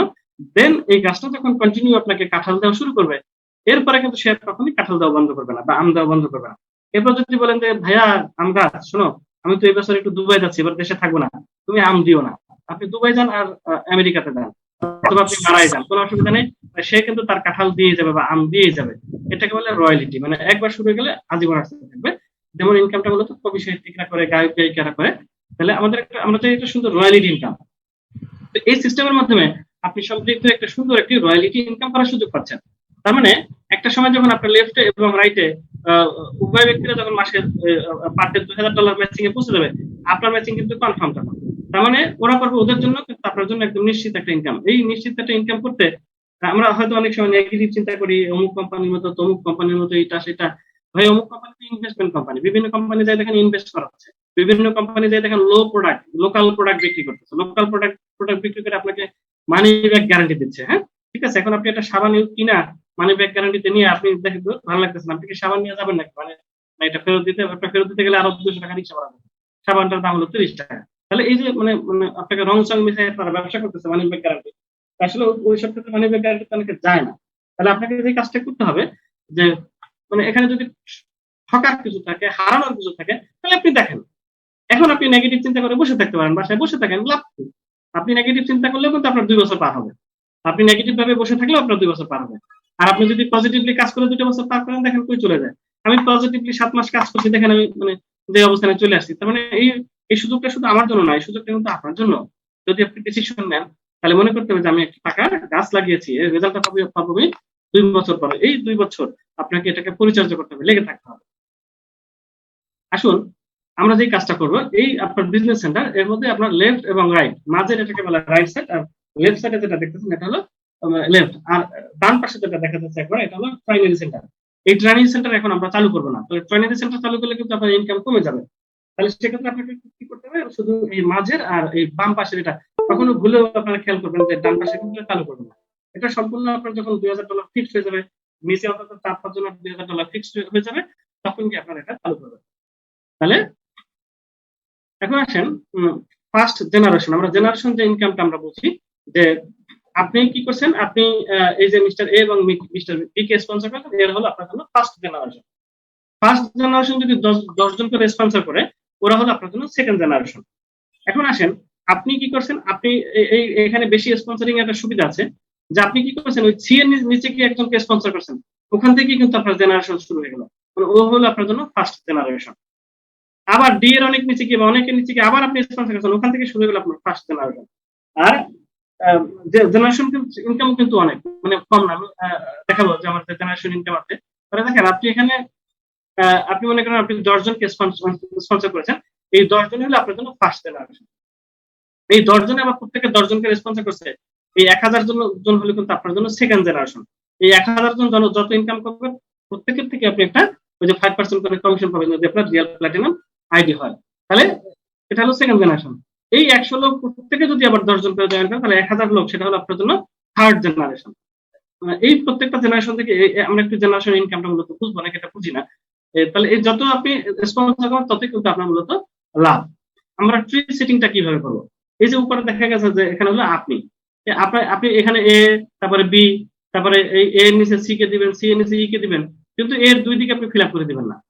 মানে এ কে দিয়ে ওর গেস্ট কে দিয়ে ওর এদিকে করাবেন, কিন্তু আপনার যদি কেউ থাকে, তাহলে আপনি সোজা এভাবে খারাপ ভাবে নেমে যাবেন।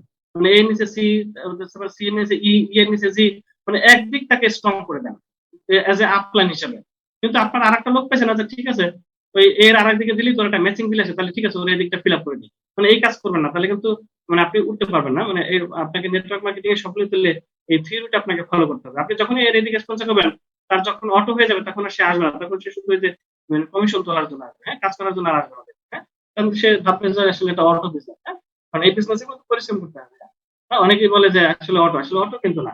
এবং আপনি কি করবেন, এরকম সুন্দর করে এর নেতৃত্বে মানে তাকে দিয়ে, মানে তার স্পন্সরের মাধ্যমে সুন্দর একটা 8-10 জন একটা টিম করবেন, বি এর মাধ্যমে 8-10 জন একটা টিম করবেন, তারপর আপনার সি এর মাধ্যমে 8-10 জন, আর ডি এর মাধ্যমে 8 জন, আর এরকম যদি আপনার মানে কয়েকটা টিম হয়, এবং প্রত্যেকটা টিম থেকে যদি সপ্তাহে 5টা করে প্যাকেজ আসে, কিন্তু অনেক অনেক কিন্তু প্যাকেজ আসবে, অনেক আপনার ম্যাচিং হয়ে যাবে। তাহলে এরকম সুন্দর একটা দল আপনাকে গঠন করতে হবে। How to set A goal, first consider what you want to achieve and then committed to it. Set a smart, specific, measurable, attainable, relevant, and time bound. goals that motivate you and write them down to make them feel tangible. এখন দেখেন মানে আমরা যেটা মানে অনেকে স্বপ্ন তৈরি করি বা স্বপ্ন বা গোল, আসলে স্বপ্ন হলো যে যদি আমার একটা বাড়ি থাকতো, যদি আমার একটা গাড়ি থাকতো, এটা হলো স্বপ্ন। আর গোল হলো যে আমি একটা বাড়ি কিনতে চাই বা আমি একটা ফ্ল্যাট কিনতে চাই এবং সেটা আমি আগামী 2 বছরের মধ্যে কিনতে চাই। এটা হলো গোল। টাইম ফ্রেম আপনাকে নির্ধারণ করে দিতে হবে। তাহলে সেটার মধ্যে মানে আপনার স্পেসিফিক টাইম, যেমন আপনাকে একটা গোল, ফার্স্ট স্টেজে একটা গোল নির্ধারণ করতে হবে যে আমি আগামী 1 মাসে অন্তত 2টা ব্যক্তিকে স্পন্সর করতে চাই। আমি আমার ফার্স্ট লেভেলটা ফিল আপ করতে চাই, মানে লেফট সাইডটা ফিল আপ করতে চাই। এটা হলো ফার্স্ট গোল। সেকেন্ড গোল কি? সেকেন্ড গোল হলো আমার লেফটে এবং রাইটে যারা আছে মানে ওদেরকে আমি ফার্স্ট লেভেলটা পরবর্তী মাসে কমপ্লিট করাই দিতে চাই। এটা হলো আমার সেকেন্ড গোল। থার্ড গোল কি? ওদের নিচে লেভেলটা করে দিলেই তখন আপনি চলে আসেন লিডার। থার্ড গোল হলো আপনার লিডার পদবি।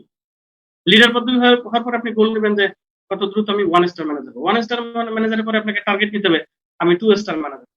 আর আপনাকে যে কাজটা করতে হবে ওই মানে জয়েন করেই অনেকে লাভ দেয় মানে মানে কাজের জন্য। আমি বলবো না, কাজ আপনার ইম্পর্টেন্ট না, জয়েন করার পরে আপনার কাজ হলো ট্রেনিং। আমার এই যে সাকসেসটা আসছে আমি কিন্তু ধারাবাহিক ভাবে ধরে রাখছি মূলত আমি পয়েন্টের দিকে তাকাইনি, আমি ওই কোয়ালিটি তৈরির দিকে তাকাইছি। কোয়ালিটি টিমে কোয়ালিটি লোক তৈরি করতে হবে অর্থাৎ মানে প্রশিক্ষণ দিয়ে তাদেরকে। আপনি যদি টিমে শুধু সবাইকে তৈরি করতে থাকেন দেখবেন আপনার ব্যবসা মানে হতে বাধ্য।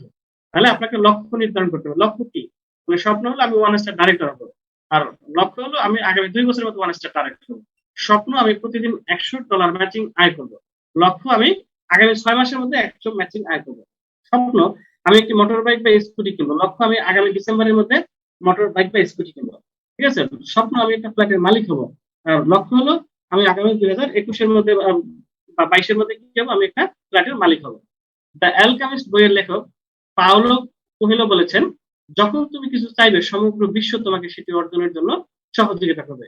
এই উদ্ধৃতির আলোকে অনুপ্রাণিত হয়ে আপনাকে এগিয়ে যেতে হবে।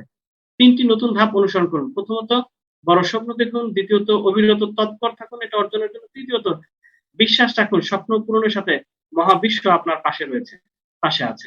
তাহলে 2 বছরে আপনাকে একটা কাঙ্ক্ষিত গন্তব্যে পৌঁছানোর লক্ষ্যে রোড ম্যাপ তৈরি করতে হবে। 2 বছরে যা অর্জন করতে চান তার জন্য দৈনিক, সাপ্তাহিক, মাসিক এবং বাৎসরিক অর্জনগুলো অর্জিত হচ্ছে কিনা খেয়াল রাখতে হবে। তার মানে আপনাকে প্ল্যান অনুযায়ী আগাইতে হবে। আপনার সাপ্তাহিক, দৈনিক ভাগ করে নেন যে আমি আগামী সপ্তাহের মধ্যে এই কাজটা করতে চাই, আগামী 1 মাসের মধ্যে আমার সকলকে ট্রেনিং করায় তারপরে করতে চাই। ব্যবসা না হোক 1 মাস, কোনো পয়েন্ট দরকার নেই। 1 মাস সবারকে নিয়ে আমার কাজ হলো আপাতত ট্রেনিং করা। তাহলে আপনি যত বেশি মানে অর্থাৎ 90% আমি মনে করি কাজ, ট্রেনিং 10% কাজ। মানে শিখলে তার মানে সে ব্যবসা দেখবেন দৌড়াবে। আর ওই না শিখে দেখবেন সবাই খালি পয়েন্টের পেছনে দৌড়ায়। লক্ষ্যের সংজ্ঞা হলো সুনির্দিষ্ট করে কোনো কিছু পাওয়ার সিদ্ধান্ত গ্রহণ করা। আপনি যতক্ষণ পর্যন্ত কোনো কিছু সুনির্দিষ্ট করে পাওয়ার সিদ্ধান্ত গ্রহণ না করেন ততক্ষণ পর্যন্ত সেটা কল্পনা বা স্বপ্ন রয়ে যাবে। মানুষ কল্পনা বা স্বপ্ন দেখতে ভয় করে না, কিন্তু লক্ষ্য নির্ধারণ করতে ভয় পায়। আর এর পেছনে মূল কারণ হলো বিশ্বাস। লক্ষ্য সফল হওয়ার জন্য প্রথম শর্ত হলো বিশ্বাস। হ্যাঁ, আমি পারবো। If anybody can, yes I can do it. আপনার লক্ষ্য কত বড় তার দূর সেটা বড় কথা নয়, বরং লক্ষ্য অর্জনে আপনার কতটুকু বিশ্বাস আছে সেটাই হলো বড় কথা। কেন লক্ষ্য স্থির করবেন? মানে সহজ চিন্তা বা বাসা থেকে বের হয়েছেন, কোথাও যাবেন। আপনি যদি গন্তব্য না জানেন যে মানে কত সময় ধরে হাঁটবেন, যেমন মনে করেন আপনি ঢাকা থেকে 8 ঘন্টায় পঞ্চগড় পৌঁছানোর লক্ষ্য নির্ধারণ করেছেন। আপনি যখন পঞ্চগড়ের দিকে রওনা করে 2 ঘন্টায় বগুড়া পার পৌঁছেছেন, তখন বুঝতে পারবেন যে আর আপনার মাত্র 6 ঘন্টা বাকি। এরকম করেই আমরা লক্ষ্য নির্ধারণ করবো। তাহলে অর্থাৎ মানে লক্ষ্যবিহীন নৌকা মানে গন্তব্যে পৌঁছে দেবে না। আমরা অনেক ভাব সম্প্রসারিত করেছি, আমরা একটু মানে স্লাইড স্কেপ করে যাচ্ছি, দ্রুত চলে যাচ্ছি, কারণ আরো অনেক স্লাইড মূলত রয়েছে। নিজের লক্ষ্যকে সুনির্দিষ্ট করে বাস্তব ও সময় ভিত্তিক লক্ষ্য নির্ধারণ করতে হবে। বাস্তব মানে আপনি পারবেন, মানে আপনি পারবেন না এরকম মানে আপনাকে সেট করার দরকার নেই। এই মুহূর্তে ছোট ছোট কাজ, এই মুহূর্তে আপনার ফার্স্ট লেভেল, তারপরে সেকেন্ড লেভেল, আস্তে আস্তে আপনি বড় জায়গায় যেতে পারবেন। এখন যদি চিন্তা করেন আগামী মাসে আপনি যে রুবেল ভাই $5,000 ইয়ে করছে, আমি আগামী মাসে $5,000 করতে চাই, সেটা কিন্তু হবে না। তাহলে মূল লক্ষ্যকে ভেঙে ছোট ছোট লক্ষ্যে বিভক্ত করুন এবং সেগুলোকে অর্জনের জন্য সময়সীমা নির্ধারণ করুন। লক্ষ্যের গুরুত্ব অনুসারে পরিকল্পনা ঠিক করুন। লক্ষ্য অর্জনের উন্নতি অনুসরণ করুন। আপনার এটা ঠিক মতো হচ্ছে কিনা। সবসময় লক্ষ্য নির্ধারণ করে কাজ করার অভ্যাস করুন। লক্ষ্য নির্ধারণ করে সঙ্গে সঙ্গে ফল আশা করবেন না। ওই যে ওই কাঁঠাল গাছ বা আম গাছ লাগাইয়ে সাথে সাথে যদি রেজাল্ট আশা করেন তাহলে রেজাল্ট আপনার আসবে না। তাহলে আমি ছোট্ট আপনাকে একটা গোল সেটিং দিচ্ছি যে কিভাবে আপনি মূলত কাজটা করবেন। মানে কারণ আপনি এই মাসে মানে এই শুরু করছেন, মানে জুন থেকে আপনি কাজটা শুরু করবেন। তাহলে জুনে আপনার কাজ হলো খুব বেশি না, মানে লক্ষ্য নির্ধারণ করা, জুনে আমি এনি হাউ বাই হুক আমি আমার লেফটে এবং রাইটে দুটো গোল্ড প্যাকেজ স্পন্সর করবো, বা রিয়েল প্ল্যাটিনাম হলে তো আরো বেশি ভালো। আমি জাস্ট গোল্ড দিয়ে আপনাকে এখানে একটা ক্যালকুলেশন দেখাচ্ছি। আপনি যদি এই জুন মাসে দুটো স্পন্সর করেন, জুন মাসে আপনার রেফারেন্স কমিশন বা এন্টারটেইনমেন্ট ছাড়া আমি শুধু ম্যাচিং বিল করতেছি, ম্যাচিং বিল জুনেই আপনার চলে আসবে কত টাকা? 6,300 টাকা। খুবই কম অ্যামাউন্ট। এটা আপনার যাওয়া আসা রিক্সা ভাড়াও হবে না, ওই একজনকে দিয়ে খাওয়াবেন সেই টাকাটাও না, আসলে এটা কিছুই না। মানে এটা তো জাস্ট শুরু। এরপরে দেখেন সেকেন্ড মাসে আপনি টার্গেট দিবেন যে আপনার লেফটে এবং রাইটে যারা আছেন ওদের প্রত্যেকের যেন আবার এই মানে ফার্স্ট লেভেলটা কমপ্লিট হয়, ওরা যেন এ এবং বি কে মানে তার লেফট রাইটে স্পন্সর করতে পারে। ওরা যদি স্পন্সর করে তাহলে আপনার সেক্ষেত্রে আপনার ম্যাচিং বিল কিন্তু চলে আসবে 150 × 84, অর্থাৎ মানে 12,600 টাকা। এই চারটা স্পন্সর আপনার চলে আসবে। এখন দেখেন আপনি তৃতীয় মাসে সেম জিনিসটা নিচে যারা আসছে ওদের ওদের মাধ্যমে প্রত্যেকে যদি দুইটা মানে স্পন্সর মানে হেল্প করেন, ওদের কিন্তু গেস্ট লিস্ট করায় তাদেরকে মানে শুধু টেক কেয়ার করে, আর কিছু না। মানে তাদের গেস্ট লিস্ট, গেস্ট কিন্তু আপনার না, গেস্ট ওদেরই, শুধু ওদেরকে শিখাই দেবেন কিভাবে কাজটা করবে। তার মানে তৃতীয় মাসে আপনার হচ্ছে 25,200 টাকা, অর্থাৎ $300 হচ্ছে 84 টাকা দিলে হয় 25,000 তৃতীয় মাসে। এখন কিন্তু একটু মোটামুটি খারাপ না, ভালো, অন্তত বাসা ভাড়ার টাকাটা হয়ে গেল। তৃতীয় মাসে কিন্তু এটা করতে পারেন কিন্তু ম্যাচিং থেকে। আর আপনি যদি কি বলা হয় রেফারেন্স কমিশন চান, ওদিন দেখলাম এক ভদ্রলোক বাসা ভাড়া দিতে পারে না, মানে আপনার কাছে এসে বসতেছিল, বস বাসা ভাড়া নেই। সুযোগ তো আপনার কাছে আছে, আপনি প্যাকেজ সেল করেন, দেখবেন যে তখন উনি চলে গেছে, পরের দিনের মধ্যে একটা প্ল্যাটিনাম প্যাকেজ সেল করে নিয়ে আসে, রেফারেন্স কমিশন মিলে তার বাসা ভাড়া আরো বেশি হয়ে গেছে। তো আমি সেটা বাদ দিচ্ছি, জাস্ট ম্যাচিং কমিশনে বলতেছি। তাহলে দেখেন থার্ড মাসে যেটা হচ্ছে মানে সেম যদি আপনি কপি করাচ্ছেন, তাহলে ফোর্থ মান্থে যেটা আপনি পাচ্ছেন হলো মানে $600 এবং 50,400 টাকা। এবং পঞ্চম মাসে কি হচ্ছে মানে সেম জিনিসটাই কপি করতেছেন, বেশি না কিন্তু সবাই কিন্তু শুধুমাত্র তার লেফট রাইটে শুধু দুইজন মাত্র মানে মাসে, একদিনে না, মাসে দুজনকে স্পন্সর করতেছে। তাহলে টিম যদি এভাবে কাজ করে তাহলে আপনার পঞ্চম মাসে হচ্ছে 1,08,800 টাকা, ষষ্ঠ মাসে হচ্ছে 2,16,000 টাকা, আপনার সপ্তম মাসে 4,03,200 টাকা, আপনার অষ্টম মাসে হচ্ছে আপনার 8,06,400 টাকা, আপনার নবমতম মাসে হচ্ছে 16,12,800 টাকা। মানে সেম জিনিসটা যদি আপনি কপি করেন, 10তম মাসে আপনার হচ্ছে 32,25,000 টাকা। আপনার 11তম মাসে কি হচ্ছে কি আপনার ওই যে per day $2,000 matching fill up হয়ে দেখবেন আপনার ওভার হয়ে যাবে। মানে ঠিক সেম জিনিসটা যদি কপি করতে পারেন, এটা ক্রিয়েট করতে পারেন যারা অর্গানাইজড ওয়েতে আগান, যারা ডিসিপ্লিন ওয়েতে আগান, যারা এই সিস্টেমটাকে ফলো করেন, তারাই দেখবেন যে স্লো হলেও কিন্তু এইভাবে তারা আগে যেতে পারেন। তার মানে 11তম মাস থেকেই কিন্তু আপনি মানে পার ডে $2,000 ম্যাচিং এ চলে যেতে পারতেছেন। আচ্ছা 11তম মাসে গিয়ে যদি আপনি পার ডে $2,000 ম্যাচিং এ না গিয়ে এই 50% কাজ ফেল করছেন, পার ডে আপনার যদি $1,000 ম্যাচিং হয় 11তম মাসে, এটাই বা খারাপ কি? পার ডে $1,000 মানে কিন্তু 84,000 টাকা পার ডে, মানে অনেক বড় ইনকাম, যেটা অনেকে মাসে ইনকাম করে না।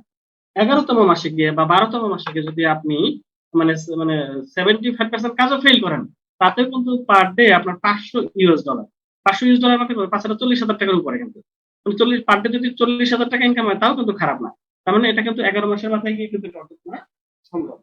আমি টার্গেট দিয়েছি যে আমার এই যে মানে 11তম মাসে বা 12তম মাসে গিয়ে আমি এই যে মানে ফুল অর্থাৎ $2,000 আমি টাচ করবো ইনশাল্লাহ। এবং সেই ইয়াতে আমি আগাচ্ছি, আমার সেই পরিকল্পনা, সেই প্ল্যান, সেই অনুযায়ী আমার কাজ চলতেছে এবং ইনশাল্লাহ হয়ে যাচ্ছে, আমি দেখতেছি। তাহলে আপনার দ্বারা কিন্তু এটা সম্ভব যদি আপনি এই প্ল্যান অনুযায়ী কাজ করেন। তাহলে আপনাকে if you want to success you need a right platform. অর্থাৎ আপনি একটা বটগাছকে যদি আপনি ছোট একটা টবের মধ্যে লাগান বারান্দার মধ্যে, এই বটগাছ আসলে কোনোদিনও বড় হতে পারবে না। তাহলে বটগাছ বড় হওয়ার জন্য সে যে নেচারে যে বটগাছ, এটা আসলে মানে তার প্রতিভা বিকশিত হওয়ার জন্য জায়গা দরকার। আপনি যদি সুন্দর জায়গায় সুন্দর মাটিতে সুন্দর পরিবেশে তাকে লাগান, ও 2-3 বছর পরে দেখাই দেবে যে দেখো ভাই নেচারে আমি আসলে কি বটগাছ। তো এই নেচারে যে সে বটগাছ তাকে লাগাই রাখতেছেন কিন্তু বারান্দায় একটা টবের মধ্যে, সে কোনোদিনও বিশাল বটগাছ হবে না, বনসাই হয়ে থাকবে। তাই আপনার প্রতিভা আছে, আপনার প্রতিভা কি কি করতেছেন, আপনি ছোট জায়গায় বদ্ধ করে রাখতেছেন। মনে করেন প্রতিভা আছে, আপনি একটা স্কুল মাস্টার হিসেবে জয়েন করছেন, একজন স্কুল মাস্টার হিসেবে আপনি কোনোদিনও বিশাল আকার অর্থাৎ ওই যে মানে লক্ষ লক্ষ টাকা বা কোটি কোটি টাকা বা মানে ব্যাংক ব্যালেন্স বাড়ি গাড়ি করতে পারবেন না, মানে ওই সাপোর্ট করে না, কারণ ওটা হলো টপের মধ্যে নিজেকে কি করা, মানে প্রতিভাকে মানে সুপ্ত রাখা। এরকম কিছু কিছু জায়গা আছে যেখানে চাইলেও আপনি বড় হতে পারবেন না। তাহলে আপনাকে বড় হতে হলে দরকার সঠিক প্ল্যাটফর্ম। তাহলে if you want to success you need a right platform. তাহলে দেখেন এই বটগাছ আপনার বিশাল আকার ধারণ করবে যদি আমরা সঠিক জায়গাটা আমরা দিতে পারি। এখন আসেন আমরা কি করব, প্রথম অবস্থায় আপনি ইনভাইট করবেন। আমরা কেন সফল হই না? কারণ আমরা ডিসিপ্লিন ওয়েতে কাজ করি না। কেন সফল হই না? দেখবেন আপনার কারোই কোনো গেস্ট লিস্ট নাই। আপনি কিন্তু এমনি এমনি হাঁটতেছেন, এমনি হঠাৎ মনে হইতেছে অমুক কোথাও যাচ্ছেন, হঠাৎ মনে হচ্ছে আপনি অফিসে আসতেছেন, হঠাৎ মনে হচ্ছে একজনকে ফোন দিচ্ছেন। মানে কোনো প্রকার কাজের মধ্যে কোনো প্রকার ডিসিপ্লিন নাই। আপনাকে সফল হইতে হলে আপনাকে ইনভাইট করতে হবে। ইনভাইট করার জন্য আপনাকে গেস্ট লিস্ট করতে হবে। গেস্ট লিস্ট আপনি প্রথমে সুযোগ দিবেন ফ্যামিলি মেম্বার, তারপরে রিলেটিভ, তারপরে ফ্রেন্ড সার্কেল, তারপরে প্রতিবেশী। মানে এভাবে করে আপনাকে কিন্তু মানে আপনি ফ্রেন্ড সূত্র ধরেও গেস্ট লিস্টটা করতে পারেন। F a family member, R a relative, তারপরে এফ আর আই, আই তে ইম্পর্টেন্ট ব্যক্তি, ইম্পর্টেন্ট পারসন, হ্যাঁ, F R I E, E তে ইঞ্জিনিয়ার, হ্যাঁ, F R I N D, D তে ডক্টর, হ্যাঁ, তারপরে মানে সোশ্যাল ওয়ার্কার যারা আছে, এভাবে আপনি ধরে করতে পারেন বা ফ্রম লিস্ট ধরে করতে পারেন। আপনি এটা ইনভাইট মানে লিস্ট করেন এবং আপনি একজনকে চমৎকার একটা প্ল্যাটফর্ম দিবেন, চমৎকার একটা সুযোগ দিবেন। আপনি যদি সুন্দরভাবে ইনভাইট না করেন, মানে ইনভাইটের অভাবে কি হয় জানেন? গ্রামে গঞ্জে অনেক বিয়ের অনুষ্ঠান আছে যেখানে দেখবেন যে তারা গাড়িটা ছাড়ার কথা সকাল ৯টায়, গাড়ি ছাড়তে পারতেছে না দুপুরে ১টায়। কারণ কি? ওই গাড়ি যখন ছাড়বে তখন দেখো চেয়ারম্যান ডাক করে বসে আছে। কেন? কারণ চেয়ারম্যানকে ইনভাইট করা ঠিক হয় নাই। মানে চেয়ারম্যানকে কেন তার ছেলে গিয়ে দাওয়াত দিছে। আবার দেখা গেল যে আপনার বোন জামাই রাগ করে বসে আছে। মানে তাকে কেন আপনি কার্ড দিলেন না? মানে এই যে বিভিন্ন মানে ছোট, ছোট মানে খুঁত ধরতেছে তারা। তাহলে মানুষের মধ্যে এই স্বভাব। আপনি যদি কাউকে নরমাল ভাবে দাওয়াত দেন তাহলে সে আসবে না। আপনাকে সুন্দরভাবে দাওয়াত দিতে হবে। এবং ফার্স্ট স্টেজেই আমি বলব যদি সফল হতে চান, এই এখন যারা ৫৯ জন উপস্থিত আছেন, আজকে বলবো এই সবাই কি করবেন? একটা করে গেস্ট লিস্ট করবেন। এবং পরবর্তী প্রোগ্রামে দেখাবেন এই ভিডিও কলের মাধ্যমে যে দেখেন এই যে আমার গেস্ট লিস্টটা আছে। হ্যাঁ, আমি করেছি।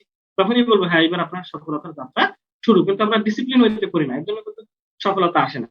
এবং গেস্ট লিস্ট করার জন্য আপনি মোবাইলে একটা লিস্ট আছে, নেম লিস্ট আছে, ওটা থেকে বাইর করেন। বিভিন্ন জায়গা থেকে পাবেন। এরপরে কে জয়েন করবে, কে করবে না। এই চিন্তা আপনার করার দরকার নেই। আপনি জাস্ট গেস্ট লিস্ট করে কি করেন? আপনি ইনভাইট ইনভাইট কিভাবে করবেন? মানে ইনভাইট করার কিন্তু বিভিন্ন কৌশল রয়েছে। আমরা এটার জন্য একটা ট্রেনিংও রয়েছে। আমাদের সপ্তাহে আগামী ১-২ দিন পরে আপনারা পাবেন মাইনুদ্দিন পলাশ সাহেব এই ট্রেনিংটা করাবেন। তারপর আমি শর্টকাটে একটু ধারণা দিচ্ছি যে আপনারা ১ম এ গেস্ট লিস্ট করার পর আপনারা করবেন বাছাই লিস্ট। মানে কাদেরকে আপনি ১ম এ দাওয়াত দিবেন। মানে ১ম এ ফ্যামিলি মেম্বার আ আ কারণ কি আপনি যদি একটা আমেরিকান ভিসা পান ২ টা, তাহলে কিন্তু এই ভিসাটা ১ম এ দিবেন কিন্তু ফ্যামিলি মেম্বারকে। যখন আরেকটু বেশি পাবেন তখন দেখবেন রিলেটিভ কে দিবেন। ঠিক আছে? তো স্বাভাবিক কারণে আপনি ১ম যখন সুযোগ দিবেন ফ্যামিলি মেম্বারকেই দেওয়া উচিত। তাহলে ইনভাইট আপনি কিভাবে করবেন? আসুন আমরা একজন স্টুডেন্টকে কিভাবে ইনভাইট করব? একজন স্টুডেন্টকে যদি বলি, চলো ভাইয়া আমার কাছে একটা আ ফুল টাইম একটা কাজের সুযোগ রয়েছে। তাহলে স্টুডেন্ট কিন্তু আসবে না। তাকে বলতে হবে যে একটা পার্ট টাইম কাজের সুযোগ রয়েছে। তাহলে সে আসবে কারণ তার কাছে পড়ালেখা ইম্পোর্টেন্ট। আবার একজন বেকার আছে তাকে যদি বলেন যে আমার কাছে একটা পার্ট টাইম আ ইনকামের সুযোগ আছে, চলো তোমাকে নিয়ে যাচ্ছি। তাহলেও কিন্তু সে আসবে না। তাহলে কি করবে সে? কারণ সে চাচ্ছে মূলত ফুল টাইম। আবার একজন চাকরিজীবী তারা যদি আপনি পার্ট টাইম অফার দেন তাহলে সে আসবে। কারণ সে চাকরির পাশাপাশি করার সুযোগ আছে। তাকে যদি ফুল টাইম এর অফার দেন তাহলে কিন্তু সে আসবে না। এই যে আপনাকে বুঝে, বুঝে আ আম ইনভাইট করতে হবে। ইনভাইট করতে গিয়ে কখনোই এই যে পার ডে $২,০০০ ম্যাচিং করা যায় এটা বলা যাবে না। আপনি যদি পার ডে $২,০০০ ম্যাচিং করেন তাহলে ম্যাচিং বলে না। পার ডে $২,০০০ মানে কি ৳১,৬০,০০০ টাকার উপরে। ওই লোক আপনাকে পাগল মনে করবে এবং ভাববে যে পাবনা থেকে অলরেডি কবে যেন ছুটে আসছেন। ঠিক আছে? তো ইনভাইটে এই মানে হিউজ ইনকামের কথা বলা যায় না। এর আগে তারা আগে জয়েন করুন। তারপরে দেখবে সেটা বুঝবে। তার কনফিডেন্স বিশ্বাস বাড়বে। কিন্তু ১ম অবস্থায় এত দরকার নেই। আপনি একজন চাকরিজীবীকে বলেন যে আপনার চাকরির পাশাপাশি আমি একটা বিদেশি আপনি বলবেন আমি একটা বিদেশি কোম্পানিতে কাজ করতেছি। তো আপনি চাকরির পাশাপাশি সময় দিয়ে এখানে যদি মাসে আরো ১০-১৫,০০০ টাকা হয় খারাপ না। তখন কিন্তু সে এগ্রি হবে যে হ্যাঁ, চাকরির পাশাপাশি করে যদি এটা হয় তাহলে তো আমার একটা ভালো একটা সাপোর্ট হয়ে গেল। এভাবে আপনি একেকজনকে একেক রকম অর্ডার দিবেন। ইনভাইট না শিখে আপনি ইনভাইট করতে যাবেন না। আপনি মনে করেন পুকুরে মাছ ধরতে গেছেন। আপনি জাল মেলা শিখতে পারলেন না। আপনি মনে করেন গিয়ে জাল ফেলাইলেন। তাহলে দেখা গেল এই যে মাছগুলো নষ্ট হয়ে গেলে, পানিও ঘোলা হয়ে গেল, আপনি জালটাও পেঁচায় গেল। আপনি কোন কিছু করে সবই হারাইলেন। এজন্য আপনাকে আগে শিখে নিতে হবে। তারপরে আপনাকে যেটা বাছাই লিস্ট করে ১ম এ এদেরকে আপনি দাওয়াত দিবেন। তাহলে at first you should give chance to your family member. ১ম এ কাদেরকে দেওয়া উচিত? ফ্যামিলি মেম্বারকে। এবং এর আগে যেটা করা উচিত আপনার নিজের ব্যক্তিগতভাবে আপনার এরকম ৩ টা সেন্টার নেওয়া উচিত। মানে আপনার 0 আ আ 02 এবং 03 মানে অর্থাৎ এটা আপনার 02 এবং 03 কারণ কি একটা সময় যখন আপনি অনেক ইনকাম করবেন, পার ডে $১,০০০ ম্যাচিং এ যাবেন, তখন মনে হবে যে আমি টাকার সাপোর্টে তো আরো ২ টা সেন্টার ডেভেলপ করতে পারি। তখন যখন আপনি আরো ২ টা সেন্টার ডেভেলপ করবেন, তখন কিন্তু আপনার এই সেন্টার আর থাকবে না। যদি এখানে আপনি না নিয়ে থাকেন। তাহলে কারণ কি এখানে যখন A, B ফিল আপ হয়ে গেছে, আপনি চাইলেও আর জিন্দেগিতে কিন্তু এই জায়গাটা নিতে পারবেন না। এজন্য আপনার কি করা উচিত? এই লেফট এবং রাইট এ আপনার ফিল আপ করে নেওয়া উচিত নিজে থেকে। তারপর আপনি চালু করলেন একদিক খালি থাকলেও অসুবিধা নেই। আপনি যখন এই সেন্টারে অনেক ইনকাম করবেন তখন আপনি এই সেন্টার আরেক সাইড চালু করে নিলেন। তাহলে ১ম এ একদিকে দেবেন ফ্যামিলি মেম্বার, একদিকে দেবেন ফ্রেন্ড। এবং ১ম এ সুযোগ দিবেন কাছের লোকদেরকে। কারণ আপনি যখন $2000 ম্যাচিং ইনকাম করবেন, এই ভদ্রলোক কিন্তু তখন $1000 ম্যাচিং ইনকাম করবে। অর্থাৎ আপনি যখন $1000 করবেন, উনি কিন্তু $500 ইনকাম করবেন পার ডে। তাহলে পার ডে $500 মানে পার ডে প্রায় $40,000 উপরে। তাহলে আপনার ফ্যামিলি মেম্বার সেটা পাইলে কিন্তু খারাপ না। এর জন্য প্রথমে আপনারা সুযোগ দিবেন মূলত কাকে? ফ্যামিলি মেম্বারকে। এখন আসুন, তাহলে এই ইনভাইট যেটা আপনি বন্ধুকে একভাবে করবেন, এই বাসার প্রতিবেশীকে একভাবে করবেন। কারণ অনেক সময় চাইনিজ প্রোগ্রাম হয়, আপনার প্রতিবেশী যিনি আছেন ওনাকে বলবেন যে ভাই আমার তো একটা অফিসিয়াল পার্টি আছে, ডিনার পার্টি আছে, তো আপনি যদি কিছু মনে না করেন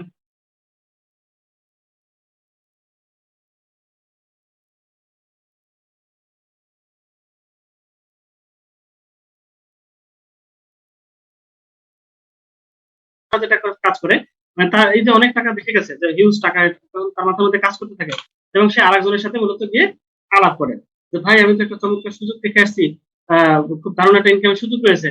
তো সাথে সাথে ওনার যে পরামর্শদাতা যিনি আছেন চার দোকানে বসে, উনি এমন পরামর্শ দেবেন, ওরে ভাইয়া গেছে ওই জায়গা, তুমি তো পুরো ধরা, তুমি তো শেষ, আয় হায় ভুলে ওইসব জায়গায় যায় না। এই কথা বলার সাথে সাথে তখন দেখবেন যে আপনার কাছে কি লাগতেছে যে তাই তো মানে আমি ভুল করে ফেলছি। তো তখন এরপর দেখবেন ওই লোক আর আপনার ফোন ধরতেছে না।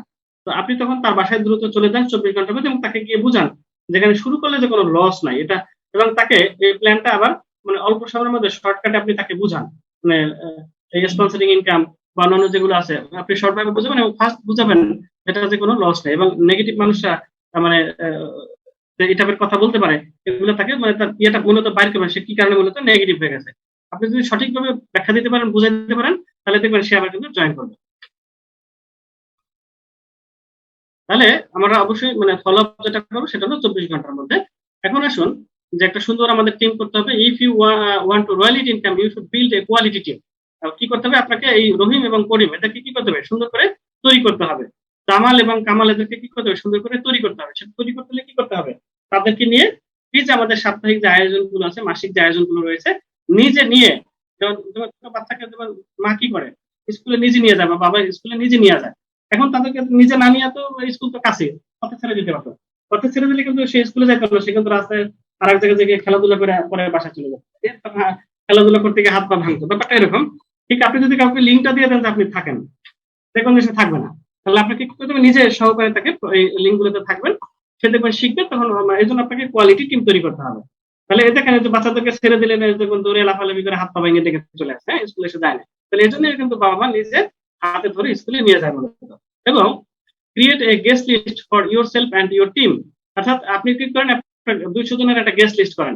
এরপরে যেটা করতে হবে যে এই যে আপনার রহিম এবং করিম জয়েন করলো, ওনাকে দিয়ে গেস্ট লিস্ট করান। তাহলে ওনার কিন্তু 200, করিমের 200 গেস্ট, রহিমের 200 গেস্ট, এই 200 গেস্ট কিন্তু আপনারই গেস্ট, 400 গেস্ট কিন্তু আপনি ওনাকে দিয়ে গেস্ট লিস্ট করাচ্ছেন না। মানে কিছু না করে কেউ, এটা কিন্তু কেউ, মানে আমরা যতই এখন আলোচনা করি কাজের বেলায় কিন্তু কেউই করে না, ওনাকে দিয়ে কেউই গেস্ট লিস্ট করে না এবং তার ফাইলটা নিয়ে আসলে কেউই পছন্দ না। দেখি তো রহিম ভাই আপনি গেস্ট লিস্ট করেছেন কিনা, বা এভাবে গেস্ট লিস্ট করতে হয়, দেখি আপনার গেস্ট লিস্ট দেখি। এই কাজটা যারা দায়িত্ব নিয়ে করবেন তাদেরই সফলতা আসবে। তারপরে কি হলো, জামাল, জনি, রনি, কামাল যারা আছে ওদের সবার যদি 200 গেস্ট লিস্ট করে হয়, তাহলে কিন্তু 800 গেস্ট, 800 গেস্ট যদি আসে আপনি কিভাবে সামাল দিবেন দেখেন। অথচ আপনারা দেখুন বসে আছেন, কেউ গেস্ট নাই, প্ল্যান দেখাতে পারতেছেন না। সমস্যাটা, you should confirm your associates income. আপনাকে যেটা করতে হবে, আপনার এই রহিম এবং করিমের ইনকামকে নিশ্চিত করতে হবে, আপনার ইনকাম না। আপনার মূল টার্গেট থাকবে যে আমি আপাতত মানে ফার্স্ট টার্গেট হলো এই রহিম এবং করিমকে পার ডে $100 ম্যাচিং এ পৌঁছানো। পার ডে $100 ম্যাচিং মানে কি? পার ডে অন্তত 8,000 টাকা করে। এটা হলে তো তোমাদের দেশে খারাপ না। পার ডে যদি 8,000 টাকা পার ডে পাওয়া যায়, হ্যান্ডসাম ইনকাম। তাহলে আপনার কাজ হলো, ফার্স্ট টার্গেট হলো রহিম এবং করিমকে আমি $1,000 ইনকামে পৌঁছাবো। সেকেন্ড টার্গেট হলো আমি জামাল এবং কামালকে $1,000 ইনকামে পৌঁছাবো। আহ, এরকম, অর্থাৎ আপনার অ্যাসোসিয়েটেড ইনকামকে নিশ্চিত করতে হবে, আপনারটা অটো হয়ে যাবে।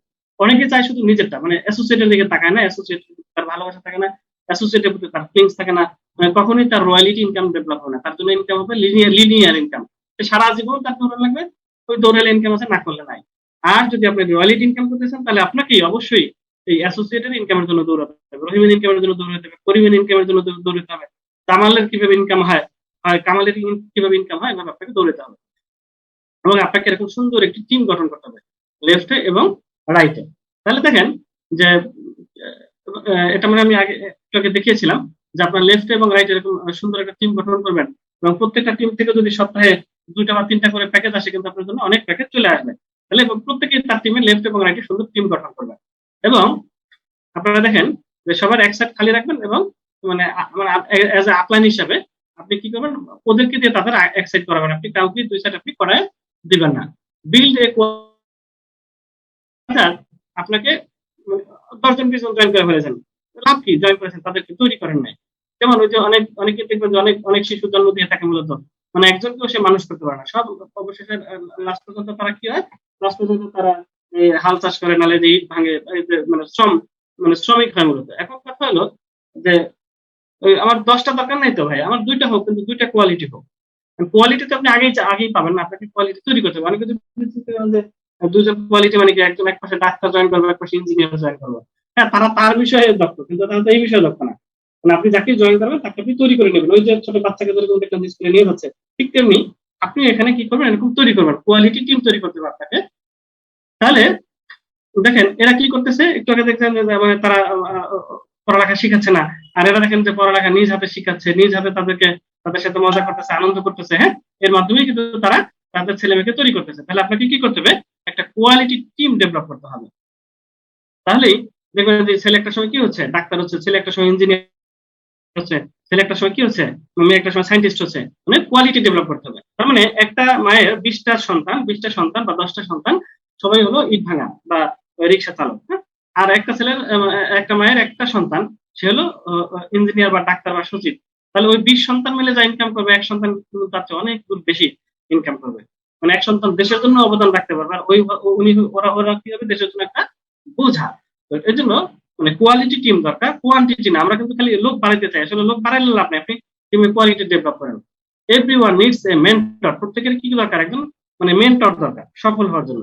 তাহলে এখানে সফল হতে হলে আপনি কি করেন, এখানে একটু মেন্টর খুঁজেন, যে কার কথাকে আপনি অন্ধভাবে ফলো করবেন, আপনি অন্ধভাবে তাকে মানবেন। আপনি ওই যে আমরা স্কুলে যেরকম ছেলে মেয়েকে নিয়ে কি বলি যে স্যার এই যে নেন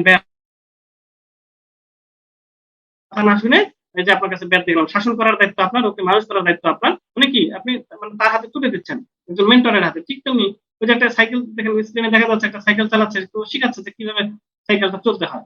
বা আপনিও যখন সাইকেল চালাইছেন বা মোটর সাইকেল চালাইছেন, পিছনে দেখবেন একজনকে আপনাকে গাইড করে চালাইছে। এখন যখন মেন্টর যখন ছেড়ে দিচ্ছে, আপনি তো চালাতে পারতেছেন। মেন্টর যখন ছেড়ে দিলে আপনি কথা বলতেছেন, হ্যাঁ আমি পারতেছি, কিন্তু ভালো, হঠাৎ করে দেখেন যে কথা বলতেছেন না, তখন কি হলো, ব্যাপারটা কি? তো এর মানে ও যে পিছন থেকে শুনতেছে যে হ্যাঁ তো ভালোই তো তুমি চালাইতেছো, তখনই আপনি বুঝলেন উনি তো আমার পিছনে নাই, আস্তে করতে এখন আপনি পড়ে যাচ্ছেন, এর আগে কিন্তু আপনি চালাতে পারতেছেন না। তার মানে মেন্টর হলো আপনার মানে সাহস, মেন্টর হলো আপনার শক্তি। ঠিক আছে, মেন্টর যখন বলে হ্যাঁ আমি আপনাকে আমি পৌঁছে দেবো, তখন কিন্তু আপনি সেই কনফিডেন্স পাচ্ছেন। তো প্রত্যেকটা ব্যক্তির একজন মেন্টর দরকার। তো আপনি মেন্টরকে কি করবেন, টিচারকে যেরকম শ্রদ্ধা করতে হয়, একজন গানের শিল্পীকে, গানের ওস্তাদকে যেরকম শ্রদ্ধা করতে হয়, একজন নাচের ওস্তাদকে যেরকম শ্রদ্ধা করতে হয়, ভালোবাসতে হয়, আন্তরিকতা দিতে হয়, এখানেও ঠিক তেমনি আপনি মেন্টরকে এই অবস্থানে রাখবেন এবং তার মানে অনুসরণ করবেন, তাকে ফলো করবেন। আপনার সফলতা হবে। প্রত্যেক সফল ব্যক্তির মানে এই সফলতার ইতিহাসের পিছনে রয়েছে তার একজন মেন্টর রয়েছে, সে তাকে অন্ধভাবে মানে। তাহলে এবং এই যে সব জানতা শমশের, মানে অনেকে এরা কিন্তু সফল হতে পারে না। অনেক লোক আছে যে আরে নেটওয়ার্ক মার্কেটিং করে আমি একটু ডক্টরেট করে ফেলেছি। ঠিক আছে, আইসা এখানে আপনাকে কি মনে করবেন, যে জিরো। যদি জিরো মনে করেন তাহলেই সফলতা থাকবে, আপনি যদি ডক্টরেট মনে করেন আপনার সফলতা আসবে না। এবং অনেকে মনে করেন আমরা অনেক অভিজ্ঞ, কোনো কিছু শিখতেছে না, বিশ্বজুড়ে পাঠশালা মোট সবার আমি শিক্ষক, আমি শুধু সব জায়গায় জ্ঞান দিব, কিন্তু আমি ভাই জ্ঞান নিব না। তাহলে আসলে আমরা যদি জ্ঞান সম্বন্ধে আলোচনা করি, এই বৃত্তটা এই যে দুটা রেখা আছে, এই মাঝের অংশটুকু মূলত আমরা জানি, কি জানি, এফএল প্লাস জানি, মার্কেটিং এর সংজ্ঞা জানি, ডেবিট ক্রেডিট জানি, হ্যাঁ অ্যাকাউন্টিং জানি বা বায়োলজি জানি। কিন্তু আরো একটা বড় অংশ রয়েছে যে আমরা যে এটা জানি না, যে কি কি জানি না, আমরা রকেট চালাইতে জানি না, আমরা রকেট আবিষ্কার করতে জানি না, আমরা বিমান চালাইতে জানি না। ঠিক আছে, তো এরকম না জানা পরিমাণটা আরো একটু বেশি। কিন্তু এছাড়াও বিশাল একটা অংশ জুড়ে রয়েছে যে এটাও আসলে আমরা জানি না, যে কি কি জানি না। আমি আজকে আপনাদের অজানা কিছু শেষের দিকে দেখাবো, দেখবেন যে আপনার ধারণা ছিল না যে পৃথিবী এরকম এরকম একটা দামি এক্সপেন্সিভ জিনিস মানুষ খাচ্ছে, ঘুরতেছে। ঠিক আছে, এই যে না জানা পরিমাণটা অনেক, তো আমরা এই অল্প অল্প একটু জেনে কিন্তু নিজেকে পণ্ডিত মনে করি। এজন্য আপনাকে মনে করতে হবে যে আমি জিরো। হ্যাঁ, আপনি আপনার পেশায় দক্ষ। এখন ওই যে এক মাঝি আপনার যখন ডক্টরেট করার লোক ওনার নৌকে উঠছিল নদীতে বসে, তখন মাঝিকে বলতেছিল তুমি কি ইংলিশ জানো, মাঝি বলতেছিল না। তো পরে বলতেছিল হ্যাঁ তোমার জীবনে তো অর্ধেকই বৃথা। তো একটু পরে যখন ঝড় আসছে, তো তখন কি হলো, মাঝি ওনাকে বলতেছিল যে ওস্তাদ আপনি কি সাঁতার জানেন, বলে না। পরে বলতেছে, তাহলে তো আপনার জীবন পুরোটাই বৃথা। মানে এখন তো নৌকা ডুবে যাবে, তো মারা যাবে না, আমি তো বেঁচে যাবো, আমি সাঁতার কেটে উঠে যেতে পারবো। মানে দেখেন যে আপনাকে কি করতে হবে, মানে আপনি যদি চিন্তা করেন হ্যাঁ আমি দুনিয়ার সব জানি, হ্যাঁ মানে দুনিয়ার সব জানে না, আইনস্টাইনও কি বলছিল, আমি শিক্ষার সাগর, সাগরের তীরে দাঁড়িয়ে নুড়ি কুড়াচ্ছি মাত্র। আপনার ইচ্ছা শক্তি জোরদার করুন, আপনি সৃষ্টির সেরা জীব মানুষ হয়ে কেন করুণার পাত্র হয়ে থাকবেন। আপনি কি সফলতা অর্জন করতে চান না? বিশ্বাস করুন এই দুনিয়ার আর যারা সম্পদশালী তারাও একদিন আপনার আমার মতো ছিল। আহ, আহ, আপনার মানে কেউ মানে কাউকে আনমিউট করে দেন, কেউ ইয়ে আছে সম্ভবত, মিউট করে দেন, ওনার মাইক্রোফোন আনমিউট হয়ে গেছে। তারপর ইচ্ছা শক্তি আপনাকে বিখ্যাত ও জননন্দিত করবে, এবং আপনিও হতে পারেন আলোকিত মানুষদের একজন। এবং আপনার ইচ্ছা শক্তি জোরদার করুন। যেমন আপনি রাস্তায় হেঁটে যাচ্ছেন, পাশে ভদ্রলোক তার ওয়াইফকে নিয়ে গাড়িতে সুন্দর করে মজা করে যাচ্ছে, আর আপনি হেঁটে হেঁটে যাচ্ছেন বা রিক্সা যাচ্ছেন, আপনার মধ্যে এই ফিলিংসই তৈরি হচ্ছে না যে মানে আমিও রিক্সা, আমিও গাড়িতে চলবো, আমারও গাড়ি থাকবে, মানে এই ইচ্ছা শক্তি তৈরি হচ্ছে না। যতক্ষণ পর্যন্ত না তৈরি হবে ততক্ষণ পর্যন্ত আপনি সফল হতে পারবেন না। ইচ্ছা শক্তিকে জোরদার করুন। আপনি যখন রিক্সা যাচ্ছেন, আরেকজন যখন গাড়িতে যেতে দেখছেন, তখন আপনার মধ্যে জিদ কাজ করতে হবে যে হ্যাঁ আমারও গাড়ি থাকবে।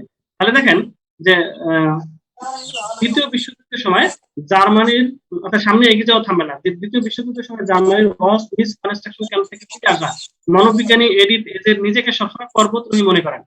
একজন পর্বতরোহী যখন উপরে উঠতে থাকে তিনি পিছিয়ে পড়লে 2-3 ধাপ নিচে যান, কিন্তু উপরে ওঠা থামান না। আমি সেই রকম পিছলে পড়ি কিন্তু উপরে ওঠা থামাই না, আমি বলতেছিলাম। ইতিবাচক মানুষের পাশে থাকুন। বিপণন গুরু বলে পরিচিত মেরি পোর্টাস বলেছেন, কারো চারপাশে যদি ইতিবাচক মানুষ সবসময় থাকে তাহলে নিজের সক্ষমতা নিয়ে প্রশ্ন তোলা কিংবা ব্যর্থতা নিয়ে দ্বিধাগ্রস্ত থাকার কথা নয়। তার উনি কি বলছেন, আমার এজেন্সিতে আমরা এমন মানুষ নিয়োগ দেই যারা আলো ছড়ান চারপাশে, যারা অন্যকে হীনমনতায় ডুবিয়ে দেন তারা নয়। আচ্ছা, তহিদ ভাই কি লাইনে আছেন? তহিদ ভাই, তহিদ ভাই কি লাইনে আছেন? আব্দুল্লাহ স্যার লাইনে আছেন? হ্যালো তৌহিদ ভাই, ওনাকে একটু ফোন দিয়ে বলেন, এই যে একজনের মানে সাউন্ড খুব ডিস্টার্ব করতেছে। হ্যাঁ দিচ্ছি, ফোন দিচ্ছি। তো আপনি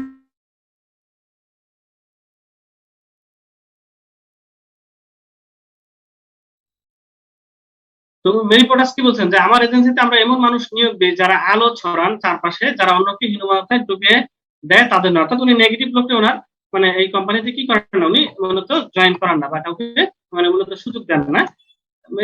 তিনি বলেছেন যারা সবসময় পরিস্থিতি ইতিবাচক থাকেন, সব কাজ পারবো বলে রাজি হয়ে যান ও সেটা পারার জন্য নিজেকে সেরাটা দেন, এমন মানুষ আমার পছন্দের।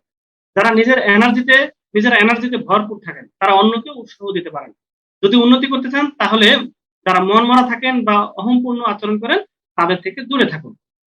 দৃষ্টিভঙ্গি বদলান। অভিনেত্রী কেলেসি ওয়াকাফার বলেছেন, ইতিবাচক ভাবে দেখার অভ্যাস করা দরকার আমাদের। ডুবে যাওয়া বা বীজ বোনা দুটোই কিন্তু মাটির নিচে বা পানির নিচে। তাহলে দুটোই ক্ষেত্রে কিন্তু অর্থাৎ এটা মানে কিন্তু দুই রকম হয়, একটা ডুবে যাচ্ছে আর একটা এখান থেকে কিন্তু গড়াচ্ছে, এখান থেকে কিন্তু সে দাঁড়াচ্ছে। মানে আমরা জীবনে এমন অনেক মুহূর্ত আছে যখন আমরা মনে হচ্ছে যে আমরা মরে গেছি, কিন্তু সেই সব মুহূর্তেই কিন্তু আবার মানে মানে ঘুরে দাঁড়ানোর সময়, সেখান থেকে কিন্তু আপনি আবার ঘুরে দাঁড়াতে পারেন। অর্থাৎ ওই যে মানে ছোট বাবুরা যেসব মানে ধরে আচার খায় ওটাই কিন্তু ঘুরে দাঁড়ায়। তাহলে ব্যর্থতা জীবনের শেষ কথা নয়। চলচ্চিত্র ব্যক্তিত্ব লিলি কলেজ বলেছেন, আমি সবসময় নিজেকে বলি কোনো কিছু নেতিবাচক হওয়া মানে অর্থ হলো সেটা না, বরং সেটা হচ্ছে এখন না।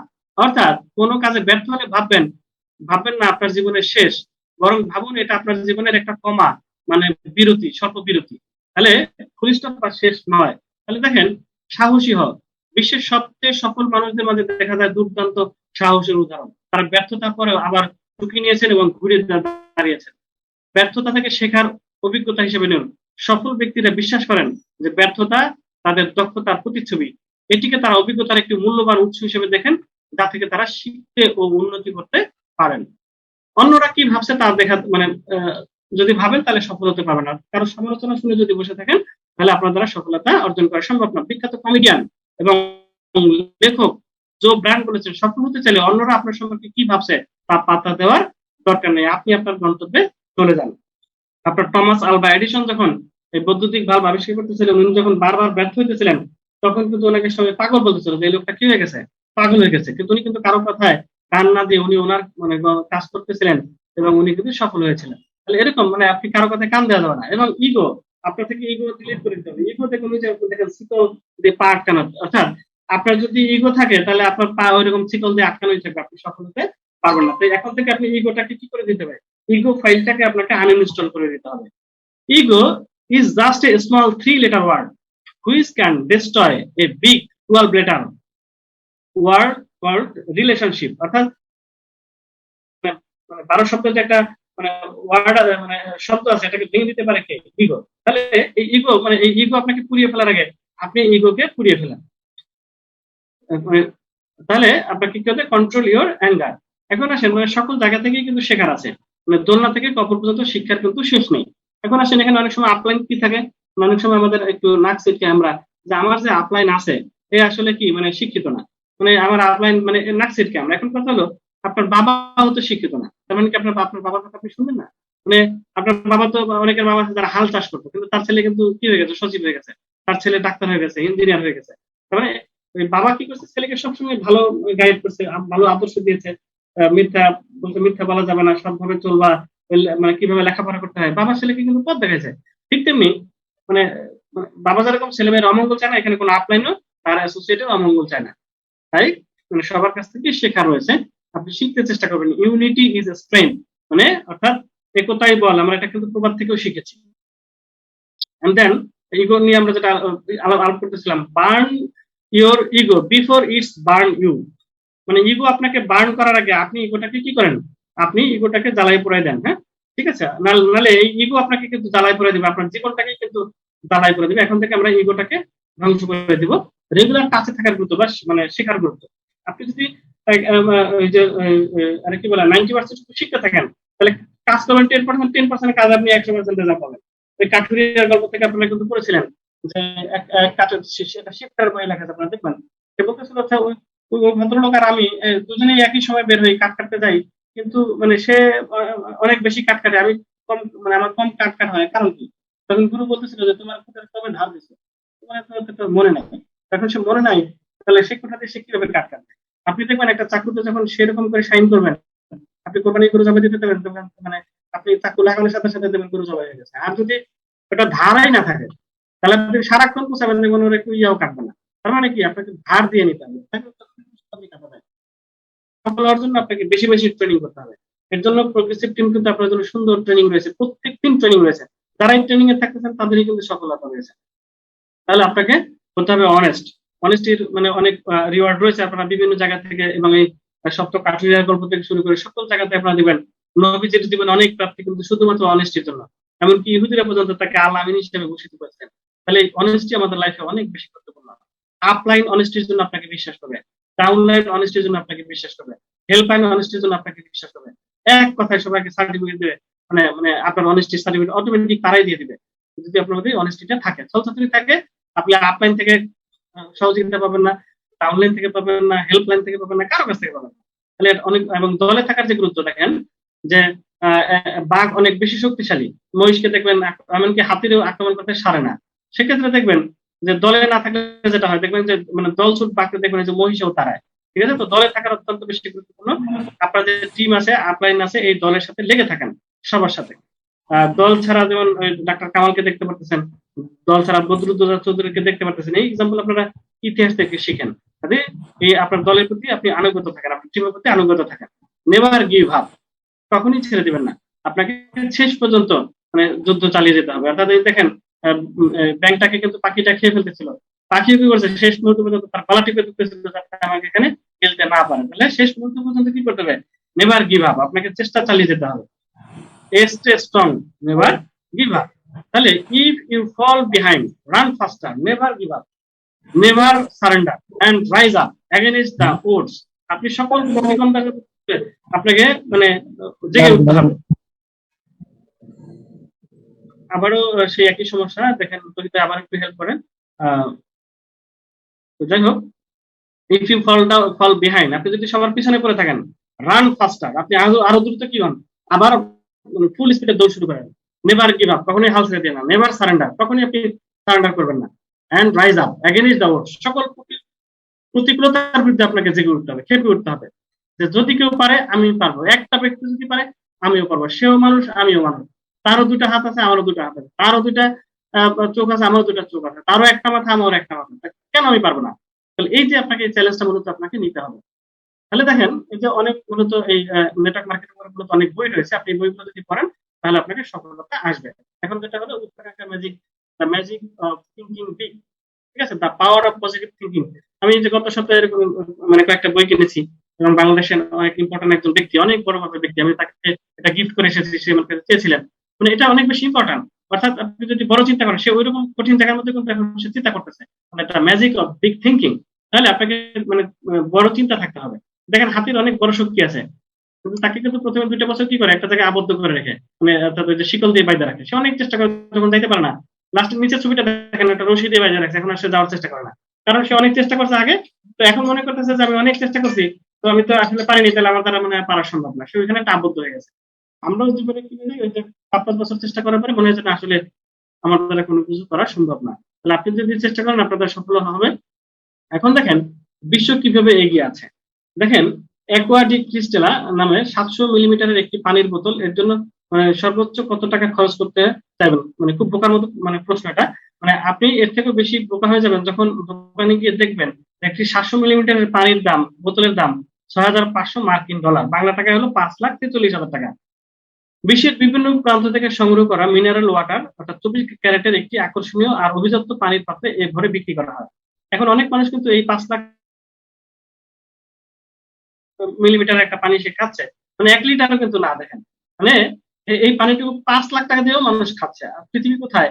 আর আপনি যদি কেউ বলেন যে ভাই আমাদের দেশে যখন প্রথম পানি বিক্রি শুরু হয়েছে অনেকে কিন্তু পানি কিন্তু কেনে নেয়, কারণ এর আগে ওই পুকুরের পানি, নদীর পানি, বিভিন্ন পানি ফুটায় খাই অভ্যস্ত ছিল, হ্যাঁ, তো কেনা পানি তারা মানে অভ্যস্ত হয়নি। এখন দেখেন এখন আস্তে আস্তে কিনে খাওয়া শুরু করছে, তাও আবার তখন 15 টাকা শুনে মাথা নষ্ট হয়ে যায়, না থাক কেন পানি খাবো, ফিল্টার পানি খাবো। এখন দেখবেন যে অনেক দেশে কি 5 লাখ টাকা দিয়ে এক বোতল পানি খায়, যেটা 1 লিটার পানিও না।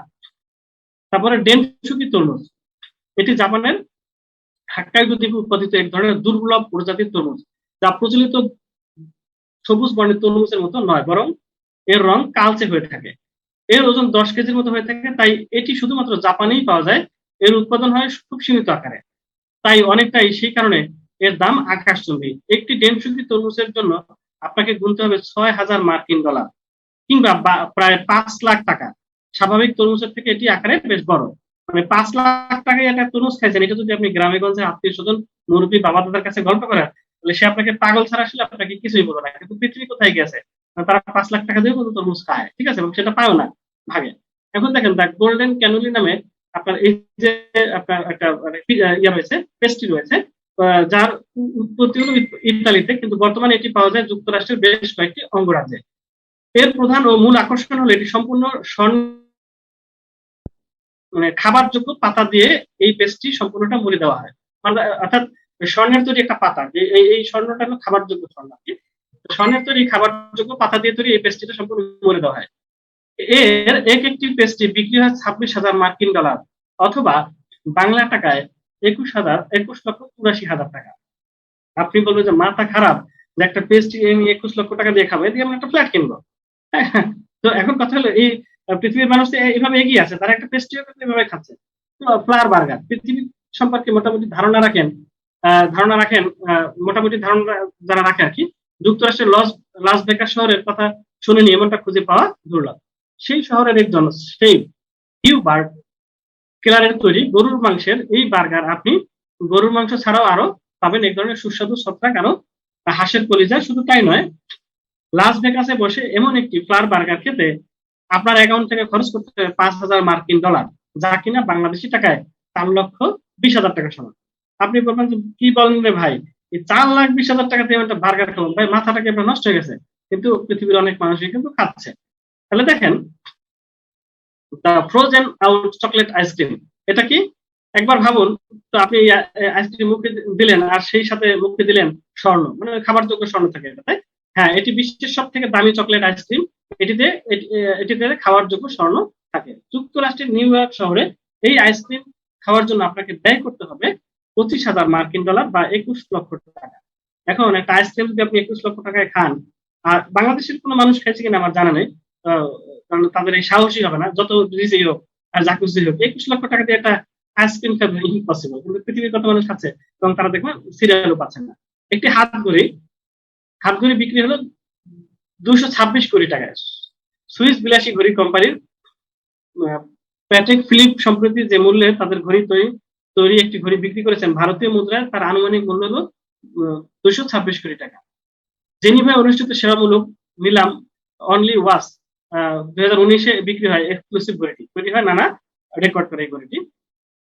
কলমের প্রস্তুতকারক এই কলমটির প্রস্তুতকারক সংস্থা ইতালির মন্তেগ্রাপা 900টি কালো হিরে এবং 100টি চূর্ণী খচিত কলমের দাম প্রায় 55 কোটি টাকা। চিন্তা করেন, মানে 55 কোটি টাকায় কয়টা আপনার প্রায় 100 ফ্ল্যাট কিনতে পারবেন, মানে একটা কলমের দাম জানা। এটি বিশ্বের সবচেয়ে দামি কলম। এই কলম একটি তৈরি করেছিল মন্তেগ্রাপা। তাহলে কেউ না কেউ তো কিনেছে। তাহলে দেখেন, এখন আমি যেটা দেখাচ্ছি যে বিশ্বের সবচেয়ে দামি পিজা, যেটার দাম কত 77 লক্ষ রুপি। এখন দেখেন যে ইতালির 3 শেফ মিলে যে পিজাটি বানিয়েছেন তার দাম শুনলে চোখ মানে মানে কপাল উঠবে। মানে খুব একটা এই পিজাটা খুব একটা বড় আকারের নয়, সাধারণত যে পিজা খেয়ে থাকেন তেমনই। 20 সেন্টিমিটারের পিজাটি দুজনে খাওয়ার যোগ্য তৈরি করা হয়েছে। নাম লুইস 13। সেই পিজাটিতে কামড় বসাতে গেলে আপনাকে খরচ করতে হবে ভারতীয় মুদ্রায় 77 লক্ষ রুপি, বাংলাদেশি টাকায় হবে কিনা প্রায় 80 লক্ষ টাকার উপরে। এটি বিশ্বের সবচেয়ে মূল্যবান পিজা। কিন্তু প্রশ্ন হলো, এই মাপের পিজার দাম এমন আকাশচুম্বী কেন? কি এমন আছে এই পিজায়? শেফ রেনাতো ভায়োলা জানিয়েছেন, লুইস 13 পিজাটি তৈরি হতে সময় নেয় 72 ঘন্টা, অর্থাৎ 3 দিন, এবং সেটি পরিবেশন করা হয় রিমি মার্টিন লুইস 13 ক্যানির এক বোতলের সঙ্গে। আর সেই কারণে পিজাটির দাম আকাশ ছুঁয়েছে। এছাড়াও পিজাটির বাকি উপকরণ বেশিরভাগই ফ্রান্স থেকে আমদানি করা হয়েছে। এখন দেখেন যে এক বেলায় দুইটা ভদ্রলোক ঠিকমতো পেট ভরে খেতে পারে না। এরকম একটি পিজা যদি 77 লক্ষ টাকা দাম হয়, মানে এক বেলায় যদি তারা 77 লাখ টাকা খেয়ে ফেলতে পারে, মানে আমরা কিন্তু যে কল্পনা মানে মানে ফ্ল্যাট কিনবো এটা মানে শুনলেই কেমন যেন লাগে, আসলে কি পারবো? তাহলে ওনারা যদি এক বেলায় খেয়ে ফেলতে পারে, অথচ আমরা কি 4 বছর 5 বছর বসে একটা ফ্ল্যাট কিনতে পারবো না? আর এই কোম্পানি সুইস ট্যাম্প কোম্পানি কিন্তু আপনাকে আরো চমৎকার সুযোগ দিয়েছে, যেটা আপনি অল্প সময় কিন্তু এই স্বপ্নকে অ্যাচিভ করতে পারবেন। তাহলে আসুন, পৃথিবীর মানুষ কোথায় এগিয়ে আছে। আমরা গিয়েছিলাম দুবাইয়ে, ওখানে গিয়ে দেখলাম ব্রুজ আল আরব যে হোটেলটা রয়েছে, এক রাত থাকতে বাংলাদেশি টাকা 10 লাখ টাকা 12 লাখ টাকা লাগে। তাহলে আবার দেখালো ওখানে যে মানে কিছু কিছু রুম রয়েছে যেখানে কুকুরের জন্য, কারণ অনেকে কুকুর নিয়ে বাড়াইতে যায়, কারণ রিস্টমেন্টটা ম্যাক্সিমাম হলো কুকুর পালে। তো এই কুকুরের যে রুম, এই রুমের মানে ভাড়া হলো 50,000 টাকা, 50,000 টাকা 60,000 টাকা। অথচ আমরা কিন্তু 50,000 টাকা দিয়ে থাকবো মানে বিভিন্ন হোটেলে, মানে কল্পনাই করতে পারেন। মানে মানে অনেক মানুষের একটা কুকুরের সামান্য ভ্যালু তৈরি হচ্ছে। তাহলে দেখেন মানে অন্যান্য দেশি যারা মানে একটা কুকুরের পিছনে কিভাবে খরচ করে, কুকুরকে কিভাবে এসি রুমে রাখে, কুকুরের বেড কিরকম আপনারা দেখেন, মানে কুকুরের সোফা কিরকম দেখেন, তার চলার স্টাইল কিরকম দেখেন। তাহলে দেখেন মানে তারা কুকুরের পিছনে যেটা ব্যয় করে, তখন এই কুকুর দেখেন শেষে কুকুরটা আপনাকে দেখে উপহাস করতেছে যে মানে আমার মতো লাইফস্টাইল তুমি করতে পারলা না, তুমি ঘুমাও রাস্তায়, তুমি ঘুমাও কারণ বাজার এরিয়াতে, হ্যাঁ তাই না? তুমি একটা মানুষ হয়ে যদি রাস্তায় ঘুরো ঘুরো মানে থাকতেছো, তাহলে এই যে খেয়াল করেন যে মানে একটা কুকুরের লাইফ স্টাইলও কিন্তু আমাদের অনেকের বুঝছে না, আমাদের দেশের মানে ওই একটা কুকুরের সমান ভ্যালু অনেকে মানুষের বুঝছে না। এই যে কথা হলো যে একটা কুকুরও যদি 50,000 টাকা মানে ব্যয় করা একটা রুমে, সেটা তো মানুষই করতেছে। তাহলে আমরা কেন মানে আমাদের ফ্যামিলির জন্য এরকম একটা সুন্দর লাইফস্টাইল করতে পারবো না? তারাও মানুষ, আমরাও মানুষ। তাহলে আমরা এখন থেকে চেষ্টা করবো অবশ্যই সুন্দর একটা, অন্যান্য দেশে কি উদাহরণ দিব না, ইনশাল্লাহ একটা সময়ের ব্যবধানে আমাদেরকে সবাই উদাহরণ দিবে। এই জন্য আমরা এখন থেকে কাজে ধাপায় পড়বো। তো এই নেটওয়ার্ক মার্কেটিং এর মাধ্যমে মানে অনেক দারুণ দারুণ ইনকাম করা যায়। এবং এই পৃথিবীর মধ্যে সবচেয়ে আমি বলবো সবচেয়ে 50% কিন্তু নেটওয়ার্কাররা। অনেক বড় বড় শিল্পপতি আছেন, কিন্তু তাদের আবার অনেক লোন আছে, তাদের অনেক টেনশন আছে, সারাক্ষণ কিন্তু তারা টেনশনের মধ্যে থাকে, ব্যবসা নিয়ে, তারপরে ইম্পোর্ট নিয়ে, এক্সপোর্ট নিয়ে, তারপরে প্রোডাকশন নিয়ে, তারপরে এমপ্লয়ি নিয়ে বিভিন্ন টেনশনে থাকে, এবং তার ম্যাক্সিমাম তার লোন থাকে। কিন্তু নেটওয়ার্কারদের কিন্তু কোনো লোন নেই, সম্পূর্ণ হলো রয়্যালিটি ইনকাম, এবং মানে ঘুমায় থেকে বসে থেকে তাদের ইনকাম আছে।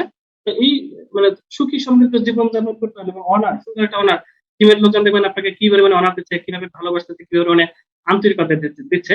তাহলে বিশ্বের টপ আর্নার 100 রয়েছে, অনেক মানে টপ আর্নার যারা রয়েছে তার মধ্যে আপনি যদি আমি এখানে নাম দিয়েছে স্টর্মি উইলিংটন, মানে ওনার মান্থলি ইনকাম হলো 10 লক্ষ ইউএস ডলার। তাহলে দেখেন 10 লক্ষ ইউএস ডলার ইনটু আপনি মানে 84 দিয়ে গুণ দেন, মান্থলি উনি ইনকাম করতেছে। তার মানে একটা মেয়ে মানুষ যদি এই পরিমাণে ইনকাম করতে পারে তাহলে আপনি কি পারবেন না? তারপরে জিনা জাওয়াগিল দেখেন উনি কত মান্থলি 10,60,000 US ডলার ইনকাম করে মান্থলি। এই শুধু সেম সিস্টেম, কিন্তু ওদের থেকেও কিন্তু আমাদের পে আউট অনেক বেশি ভালো। শুধু সময় লেগে থাকেন, দেখুন ওদেরকে আপনি ওভারটেক করে চলে যাবেন। তারপরে সেকেন্ড অবস্থানে রয়েছে ইভান এন্ড মনিকা তোপে, ওদের ইনকাম কত 15 লক্ষ US ডলার মান্থলি। এবং এখানে রয়েছে ইগোর অ্যালবার্ট, দেখেন মানে টপ ওয়ান আর্নার বর্তমান পৃথিবীতে সবচেয়ে সেরা ইনকামধারী ইগোর অ্যালবার্ট এবং এন্ড্রিয়া কিম্বালা। এর ইনকাম কত মানে আপনার 2.8 মিলিয়ন মানে US ডলার, 2.8 মিলিয়ন। আপনি এটাকে 84 দিয়ে গুণ দেন, মানে কি পরিমাণ তাদের যে এই যে ইনকাম আপনারা একটু গুণ দিয়ে দেখতে পারেন ক্যালকুলেটর দিয়ে, মানে মান্থলি ইনকাম। এটা কিন্তু আমি তাদের বলি যে বাৎসরিক, মান্থলি আপনার মাথা নষ্ট হয়ে যাবে যে তাদের এক মাসের ইনকাম দিয়ে আপনি 20টা ফ্ল্যাট কিনতে পারবেন, অর্থাৎ বা 50টা ফ্ল্যাট কিনতে পারবেন। এরকম কিন্তু অপরচুনিটি সেম আপনার জন্য রয়েছে। কোন ডিসিশন আপনি করবেন কি করবেন না। তো I strongly believe that if your I strongly believe that your talent, your loyalty, your willpower, and your knowledge will help you to achieve what you aim for. আপনি কি চাচ্ছেন, আপনার লয়্যালটি, আপনার ট্যালেন্ট, আপনার উইল পাওয়ার, আপনার ইচ্ছা শক্তি এবং আপনার এই জ্ঞান আপনাকে এই অবস্থানে পৌঁছাবে।